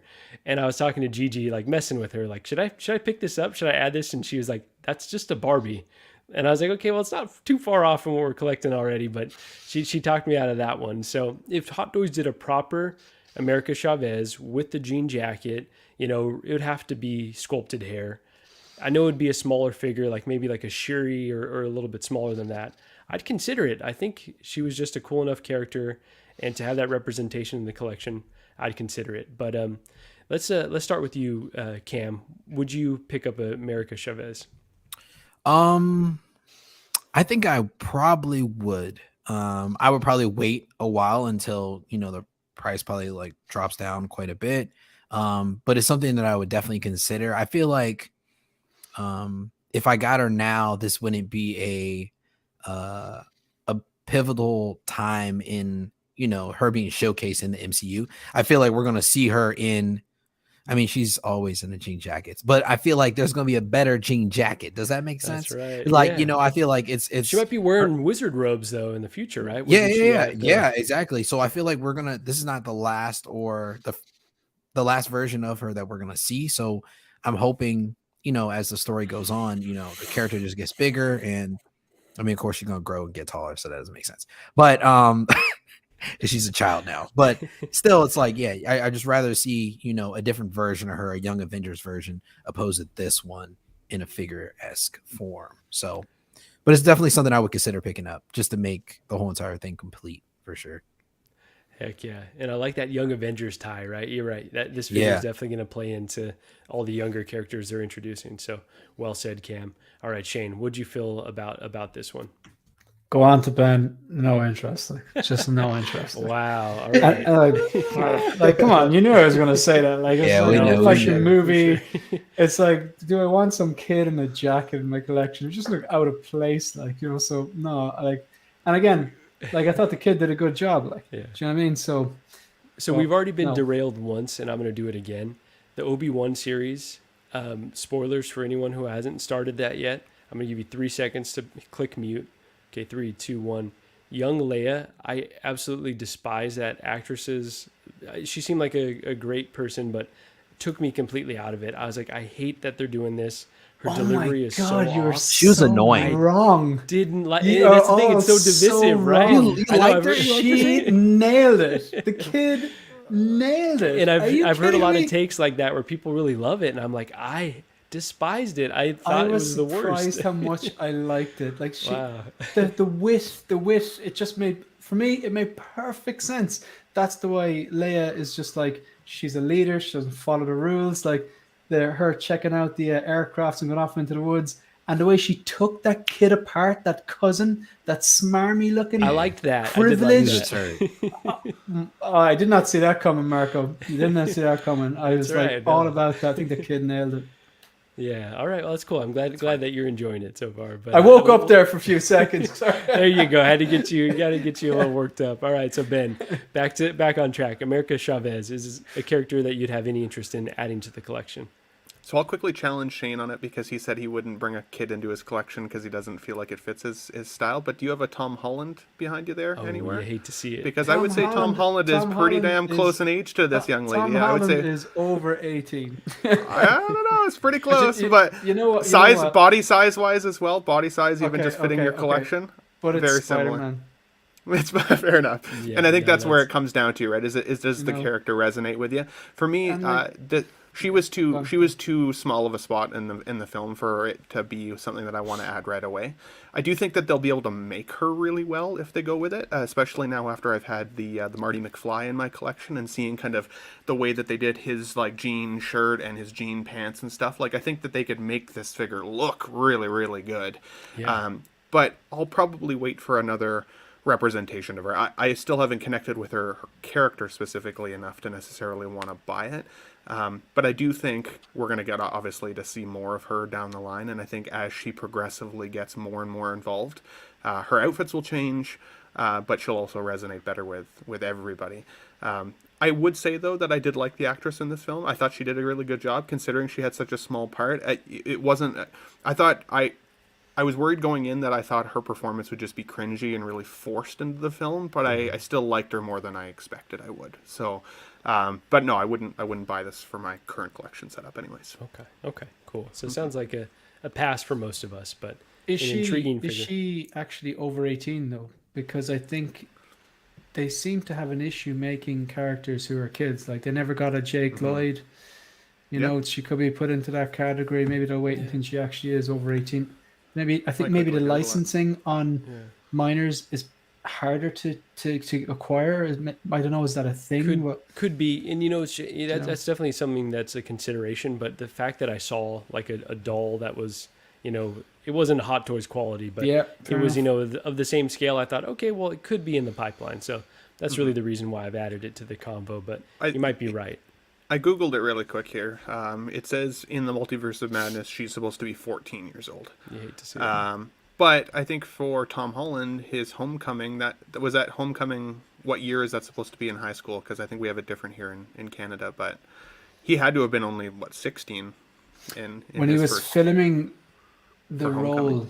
Oh, I remember looking this up before because I remember thinking he looked like Spider-Man because he was just a kid. He was in high school. Like Tobey Maguire looked about 30. Let's be honest. Like, it's like, yeah, I'm in school. Hey guys, going to geography. Like, no, you're 30. You shouldn't be here. You know what I mean? But like, and same as Andrew Garfield's too cool to be Spider-Man. Like, Garfield Tom was Holland, way out of place. He had the kind of the physique. He was small. He was lean. I know he's kind of muscular now or whatever, but like, he did look like a kid. Like, But I don't think he. I think he was. I think he was about 17, maybe filming Homecoming. I could be way off on that now, but. It says Tom Holland and Peter Parker in Homecoming was 15. Oh, so he was actually 15. Holy cow! Yeah, but again, it's the Spider-Man effect, isn't it? Like it is. You're right. It's just if the character resonates with you. Right. I had to push back a little bit though. No, but Tom Holland he's also my smallest figure in the collection. Him and Marty are by far the smallest scale in comparison to the rest of them. But if you think about it, like. If I'm not going to get like the Strange with that amazing head sculpt and the Wanda with that amazing head sculpt, who could be the only, I don't have either of them. They could be the only representation. I'm never going to get America Chavez. That's right. Never going to. They're never. That's fair. I like the honesty. 100% fair. Yeah, no, it's true. There's no point to, and it's not because they'd probably knock it out of the park. They've knocked that Strange is fantastic. That Scarlet Witch is fantastic. It's not because they're not good figures. It's just like, no. That's right. And so let's speculate just a bit more. The last group we're going to kind of lump into one solid one. So I think we've had about two more left, but let's talk about two guys here. Two other, I'm going to say wizards just because that's what Tony Stark would say. So two other wizards that they haven't made yet, but I'd be really curious if they ever would touch is just Wong and Mordo. You hate to see this. So let's just keep this up here, but what do you guys think? A Wong figure, a Mordo, probably, he's got the alternate version in Multiverse of Madness, but Cam, is that any of these figures, would they resonate with you? Anything that you'd consider adding to the collection or something that you'd want them to make? I would probably, honestly, with a Wong, because I feel like Wong's been in so many of the MCU movies so far, but he hasn't even had a shot at having a figure, which is kind of surprising because they've skipped over him and made a lot of other figures that we didn't even think that were going to come out at all. Yeah. And then Mordo, I feel like we're still going to see another version of him. Another version of him. I guess with the next Doctor Strange that comes out. Because the version we got now with the dreads from, what was it, Multiverse Planet 838 or something like that, right? This version obviously is gone and not around anymore, but the changes in the multiverse that have happened throughout the end of this movie, we could still see him coming back and not being the friendly version that he was in this movie for part of it. So honestly, I would love to have either of these figures if they did come out. I think they would really pair it well. Wong will probably pair it better with a Infinity War version, just depending on what type of costume they actually drop him out with. So it'll be exciting to see. But honestly, though, they're only going to do one version of each of these characters if they do actually see them again. So we'll see. Absolutely. And I like your thought that a Wong could be generic enough to kind of fit throughout multi-movies. He could even be like an endgame version of Wong. It's cool that now he's the Sorcerer Supreme. So because he's appeared so many different places. And then as we also saw is that, Abomination, Emil, he appeared in Shang-Chi where Wong also appeared in as well. And that same fighting ring or that container that he was in is going to appear in She-Hulk. So it's like, it all ties in and correlates. And, this isn't the last time we'll definitely see him for sure. So that's such a fascinating addition too. They better have a great explanation for why Wong is training Abomination. Yeah. Like what? Yeah. What's going on? So I'm excited to see where that takes us. So yeah, it's fun. It'll be fun. No, well said. I think, Wong is definitely due. All right, Shane, either of these characters interest you? I'm assuming based on, we're kind of, progressing here. No. I will say, Cam's just like, no, why did you even ask Shane here? No, I will say we gotta have the different opinions though, right? It's crucial. I will say that after coming out and seeing this Doctor Strange movie, myself and Ben both didn't like it. Ben, the attention-seeking geek who'd be on Collector's Lounge, we were messaging back and forth on Instagram. It was just like, yeah, we didn't like it, whatever. And we're talking about figures from it, and he's a big fan of America Chavez. And I said, you're going to get this before any announcements had been made. You're obviously going to get a Strange. And I said, you probably get two versions of Strange. You're going to get a Scarlet Witch. You're going to get a Wong. And I do think they actually will make America Chavez. So he goes, I'm going to save this and I'm going to show it to you in a year when you're wrong or something like that. But wow, we obviously have the two who are obviously going to come. Like there's been a teaser of the Zombie Strange. I think Wong is going to come. He has been in, I think, 6 movies. He's been in Doctor Strange 1, Infinity War, Endgame, No Way Home, Shang-Chi, and now the second Doctor Strange. It's not like 6 movies. Maybe I'm missing one, but 6. That sounds right. Yeah. So and they did Gilgamesh. It's one movie, and they tend to make Asian characters, so I think he's going to come. I'm not sure about the other guy. Is it Mordo? Mordo, yeah. Yeah. Mordo, sorry. I can't see them making him, to be honest. But I think, not at the moment, but I can see them making Wong. Cuervo says, LOL, Shane, nope, move on. No, well said, Shane. Okay, Ben, I know, we're pushing it now because we're getting deep into this line and we're already, you're already so selective when it comes to the figures you're going to add, but either of the characters interest you? Yeah, so I echo a little bit of what you guys have already said, so make it quick. For me, Mordo just hasn't connected with me as a character. I don't really like him all that much. I think the actor is awesome. I just don't really like his character in either the first Doctor Strange movie or even this newer representation we saw.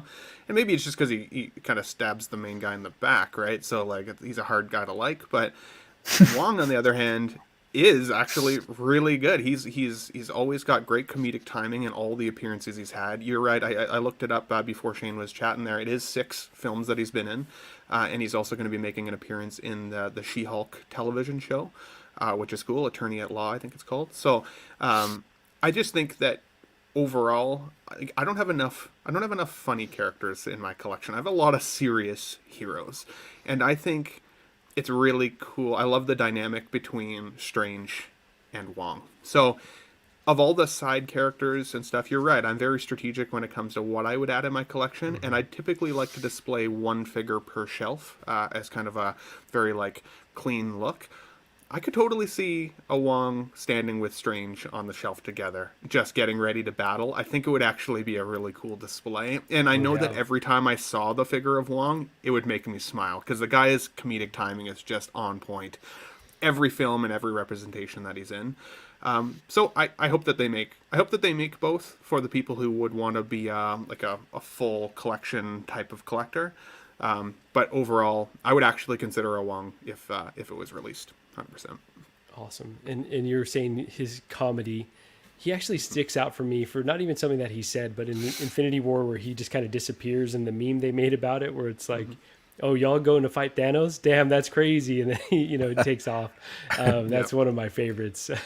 Well, and I liked at the end of Multiverse of Madness when Strange finally bows to him, right? And it's just a sign of respect to the character as well, and to his actor and their friendship and stuff. I think like the two of them really make a great combination. Agreed. He can pair up so beautifully with Strange. Yeah, hoping that they make this Wong. Could be definitely one to consider. All right, so let's now get into deep spoiler territory here, and let's talk about some Illuminati.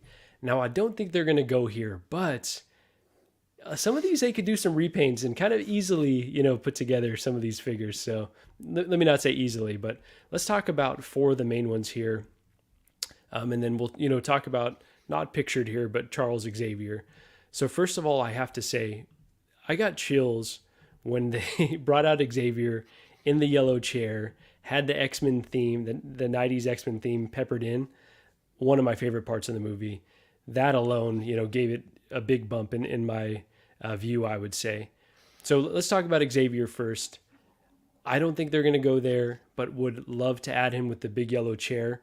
If they announce something like that, I would have to buy it. I'm sorry. I'm just such a big 90s X-Men person, such a big fan of all the other X-Men movies. It would be a must add, but a very highly unlikely figure. Cam, how are you feeling about it? Man,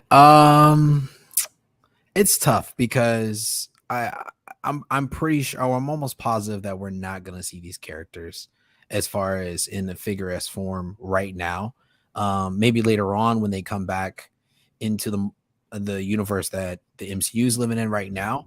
But I would love to have that original Charles Xavier with the, I guess, the floating wheelchair, you want to call it, or not even sure what to call it, but yeah. Honestly, I would love to have that version. I'm not sure if I would pick it up as a figure. It's just kind of hard to kind of correlate it all together, because like when I see the MCU, I think of one timeline opposed to this one.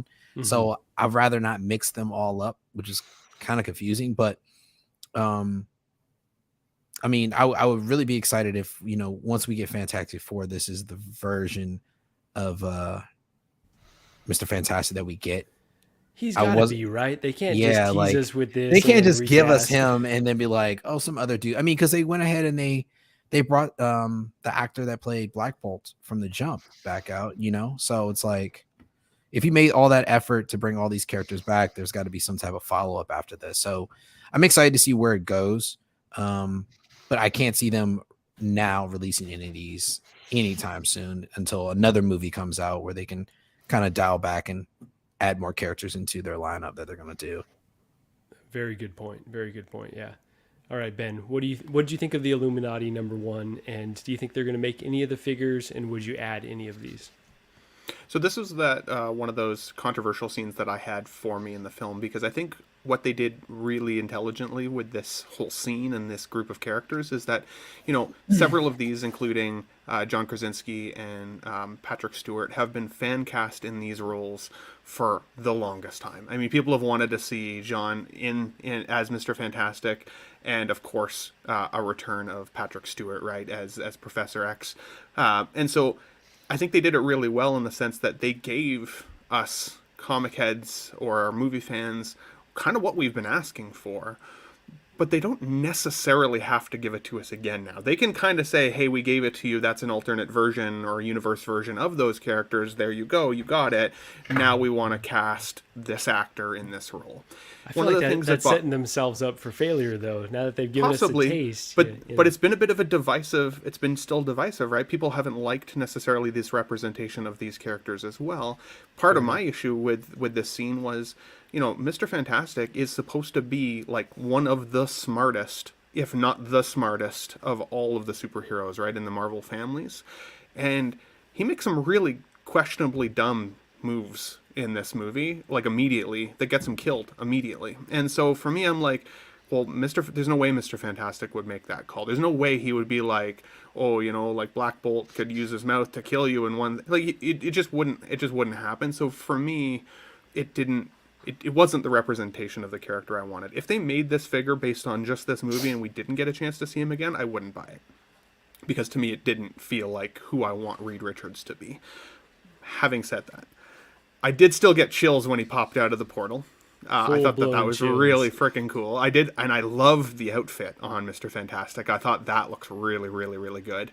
John Krasinski is a little bit more attractive in Reed Richards as an actor than I would expect. Again, I envision more of kind of a nerdier, less chonky dude playing the role, but that's just the way that Marvel movies have tended to go, right? You know, the more attractive you are, the more built you are, the better chance you're going to get the role. So again, I'm lukewarm on that. Black Bolt, I'm surprised they brought him back because I really didn't like the Inhumans. I thought it was a terrible show, and like I think that they've eliminated it from canon even at this point, if I'm not mistaken. So I thought it was hilarious when he blew his own head off. I was like, I clapped in the theater. I'm like, yes, fuck yeah, you're done, buddy. Like that's so horrific. It was pretty bad, right?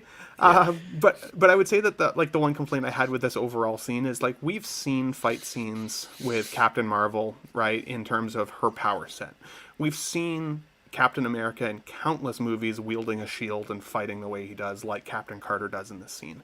We've never really got to see a very good representation of Black Bolt's powers. I mean, again, in Humans, we got a chance to see it a little bit, but I don't think anybody really watched that show or liked it. And we've really, like, not since the early, I think, 90s or early 2000s movies have we got a chance to see Mr. Fantastic or Reed Richards' power set. So I was a little disappointed that we didn't get to see more of a fight scene between Wanda and Mr. Fantastic and Black Bolt's power set versus, you know, they die immediately and then we get to kind of see a rinse and repeat of action that we've already seen before with the Captain America shield and stuff. But I like we won't see a rematch in the future though, right, Ben? That's it. And that's maybe the case, right? Maybe they're just kind of saving it because there was already a lot in this film. What I did like was that, they turned it on its head a little bit in this movie and they killed them all, which I did not expect. I really, really didn't expect that. But sorry to keep cutting you off, Ben, but that reminded me so much of the opening of X-Men Days of Future Past, where they just murder all the X-Men, the Sentinels do. And you're not wrong. Maybe I'm just a sick motherfucker. You can tell by the mustache, but I love that stuff for whatever reason. But anyways, I liked it because I wasn't expecting it out of a Marvel movie, right? If anything, I thought they'd kind of kill them off scene. I didn't like how easily the Captain Marvel character died in this because she's got to be one of the more powerful heroes out there, right? And I mean, she just got kind of crushed, and like that was just kind of it. I was lukewarm on the scene, but I also liked the scene, so I'm so 50-50. I feel like I need the chat to help me convince myself that it was actually cooler than I thought it was, but I liked the dark side of it. Would I get these figures if they were released? Not based on this representation of them. Not at least at this point. I think we will see John Krasinski at least come back as Mr. Fantastic, and I'm very excited to see a better representation of the first family. Because they're the first family. We have to see them again, right? And this has just opened the door to be able to say, we will see them potentially again. I do think the Professor X, it was sad when he got his neck snapped. I feel like Patrick Stewart just can't catch a break. He dies in freaking everything he's in now. So I'm hoping if we get another version of him down the line, maybe he'll live a little longer. But we'll see how it goes. So it's kind of a guilty pleasure to watch him die as Professor X at this Every point. Time. But James, what was your take on the Illuminati in this? Any of the characters intrigue you as a potential figure? No. No, none of them really. I wouldn't buy any of them. I liked John Krasinski though. I like him in general. He's come a long way from The Office. I thought what he did with The Quiet Place. It was. Did you watch The Quiet Place? He's so impactful A Quiet in that Place? movie. Yeah. Did you like it? Place. I liked it. You liked it? Banger movie. Mm-hmm. Yeah. I genuinely like. For me, a lot of these kind of monster films just go, no, that's not scary. But when I saw Alien and Aliens as a kid, I was like, all right, this scared the crap out of me, and I know I'm going to be watching this film in 20 years' time, and it will still have an effect, and I still love those movies. This was one of those ones that came out of nowhere, and I was like, this is a unique taste. It was intense and full of suspense. They're both movies, 1 and 2. I think he directed both of them. Directed the second one. I know he was in the first one, whatever. Yeah. But I like him, and a lot of people could wear that outfit and look silly, but he doesn't. And his powers could potentially be silly, but for the split second we saw him, it look kind of cool. Like, because if you remember the Fantastic Four movies that have gone before, nope. Yeah. So like just like straight out dumpster fire. And like, it takes a lot for me to criticize a movie with Jessica Alba in it. So, but not you're not just wrong. no. But this is just his first dipping a toe in the water. I'd be very surprised if you don't see him again in the MCU. Tying into Ben's point, they wanted to show A, Wanda's powers, and B, that look, multiverse, they can explain anything away now. Multiverse, this was a version of the Illuminati who are extremely arrogant and not as smart as other versions. Like, there's infinite versions of Reed Richards, isn't it? So you're going to see him again, and he's going to form the Fantastic Four, and they'll go in. And the thing about the X-Men, though, I think everyone wants the X-Men in the MCU, but Patrick Stewart, he's an old man now, really. So old. I don't know, not sound morbid, but like, he's iconic himself with all the roles he's played, but I don't think he probably doesn't have that much time left realistically. Like, so I don't know if you're going to see him again in the MCU, but no, I don't have any interest in. Maybe for Secret Wars though, we'll get one more reappearance. Maybe, like, I hope so, because he's just one of those screen presence, those actors with the screen presence. You just give respect to automatically, don't you? Like, absolutely. And he's done a great job. But no, I don't have any interest in any of these. But we'll see Krasinski again. I'd like to see more of Captain Carter as well, but no, I won't be picking any of these up if they did. Okay. It's funny you say that. I've seen some interesting memes that kind of made me think about the multiverse just in general, how every version of Spider-Man, all the actors look different, right? I mean, there's multi-Spider-Man in the universe, but then you see Doctor Strange as this, he looks exactly the same in every universe you go into. Yeah. With Patrick Stewart being as old as one of them was a hipster Strange, though. Yeah, hipster Strange, right? He rolls his own, with Patrick Stewart being so old, I agree. He's even in the new show Picard and some of what we've seen him in lately, I love the actor so much, but he's so frail looking now. He's getting to the point where he's not as badass as he once was. He doesn't have that presence. That's why I was saying earlier that I think this gave fans what we wanted to see. We got to fan cast some of our favorites in these roles, and they can now pick and choose who they want to show up in the multiverse in the future. Because I agree. I don't think Patrick Stewart will necessarily be back. I think he's getting to the point where they can't bank on it. Whereas John Krasinski, he's a bankable actor. Like you said, he's so likable. He's going to 100% come back. So Yeah, absolutely. And I do appreciate that in the multiverse, they've built themselves some flexibility in there, right? With the whole, dream walking or day walking thing, they've kind of said, okay, that's the rule. You can't do it. There's, they've created some balance, but yeah, we can see what type of weird stuff they will do in the future. But yeah, thank you all for breaking down if they might add these or announce any of these. Riley, what's going on from Celebration? Again, it's all Star Wars right now, and we're over here talking about Marvel, but really, really enjoyed this conversation. I think that's going to do it for today. This could be an expensive movie for some of us. Again, like we're preaching, wait on these. There's so much Marvel coming out. By the time these figures come out, we could have a few more iterations of Wanda or Strange or any of these characters. So definitely a good strategy to wait. It looks like Shane and I are in the same room again because we are. So Shane, looking forward to having a beer with you after this stream. But let's go. Oh, blew it right there. So thank you all for coming on. Shane, why don't you tell us what's coming on your channel and what you have coming up this week? I'll keep it really quick. I'll be on Attention Seeking Geeks channel tomorrow. He has a panel of 4 or 5 people that are going to break down the first 2 episodes of Obi-Wan. I'll be sure to tell them that young Leia was the best thing about it. And my own channel, I'm going to start doing live streams. I dropped a very, very short, like 55-second little trailer about it. That's going to start in June. And there's 3 different types. One's called The Focus, one's called No Loyalty, and one is called Visions. The Focus is basically solo runs. I'll do my own. They won't be scheduled. I'll just pop on and just free roll it, freestyle it, whatever. Yeah, exactly. Free, just chat.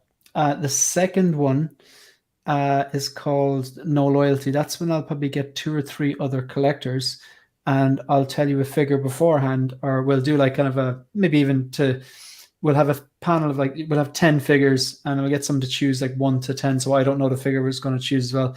Let's say 40th anniversary Vader. And then in the course of about an hour, we're each going to be like trying to find who can find it for the cheapest, so nice. Who can find it the cheapest, bearing in mind whether that's eBay or whether that's,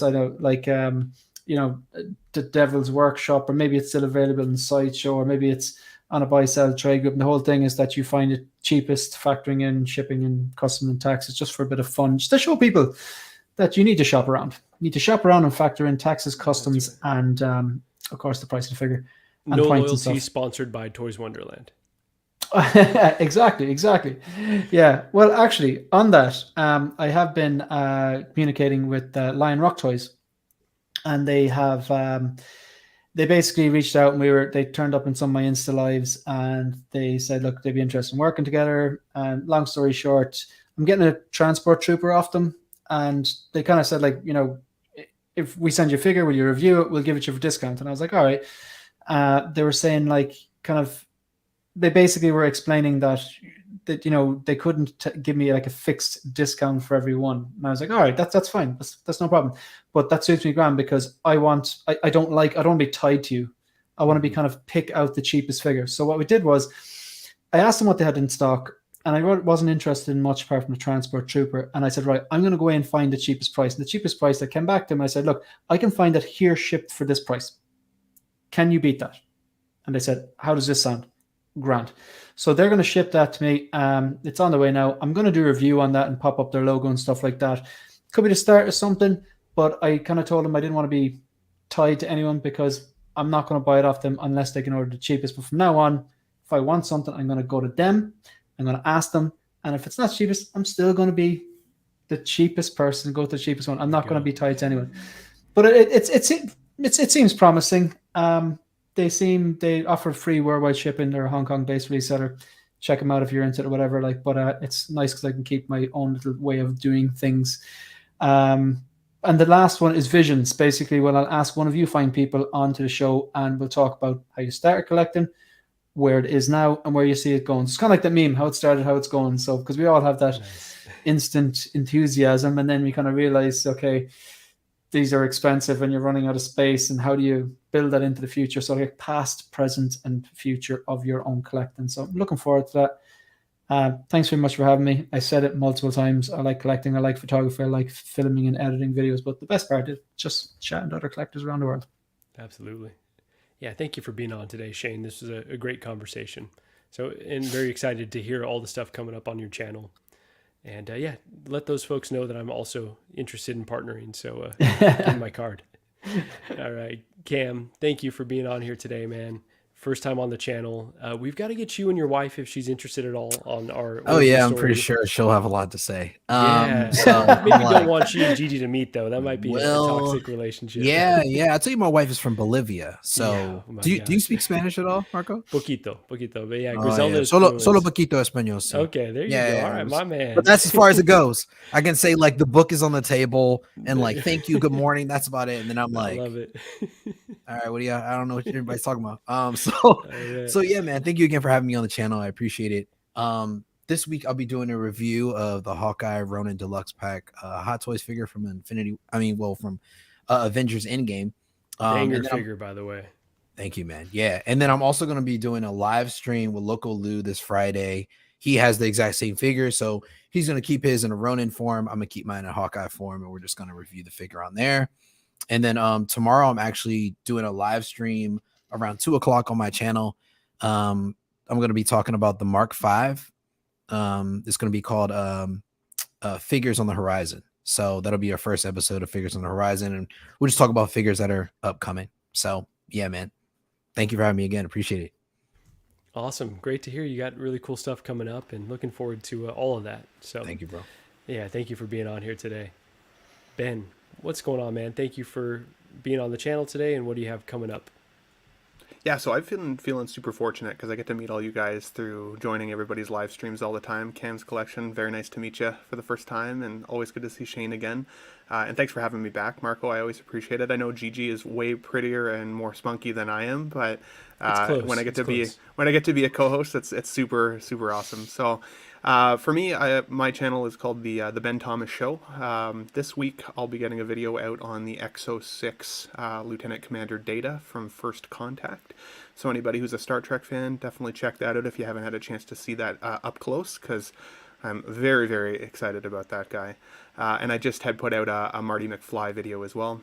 I've also been doing toy tours. So here in Canada, Toys R Us is still a thing. So I've been going through different Toys R Us's as well as local toy stores and stuff like that, doing little tours basically. So check out the toy tours if you like them, because they're super fun to watch. In terms of just being kind of in the community, every Tuesday night lately I've been a guest host on Collecting Weekly. Those guys are quickly becoming like family, so love those guys. If you don't already watch them, check out Collecting Weekly. Marco and I will be there on Tuesday night, and occasionally on Wednesday after darks, where it gets a little raw and dirty, and gets to be pretty fun. So raw and dirty, my goodness. Raw and dirty. Didn't sound right coming out of your mouth. Please do not invite me to that one. Thank you. They're amazing place. So you got to come on an After Dark one of these days, Shane. It's probably like 3 a.m. your time. Well, yeah, look, man, I've school's finishing up, sort of a few months off, and if you can hook me up over there, I'd 100% love to go over there and take some abuse.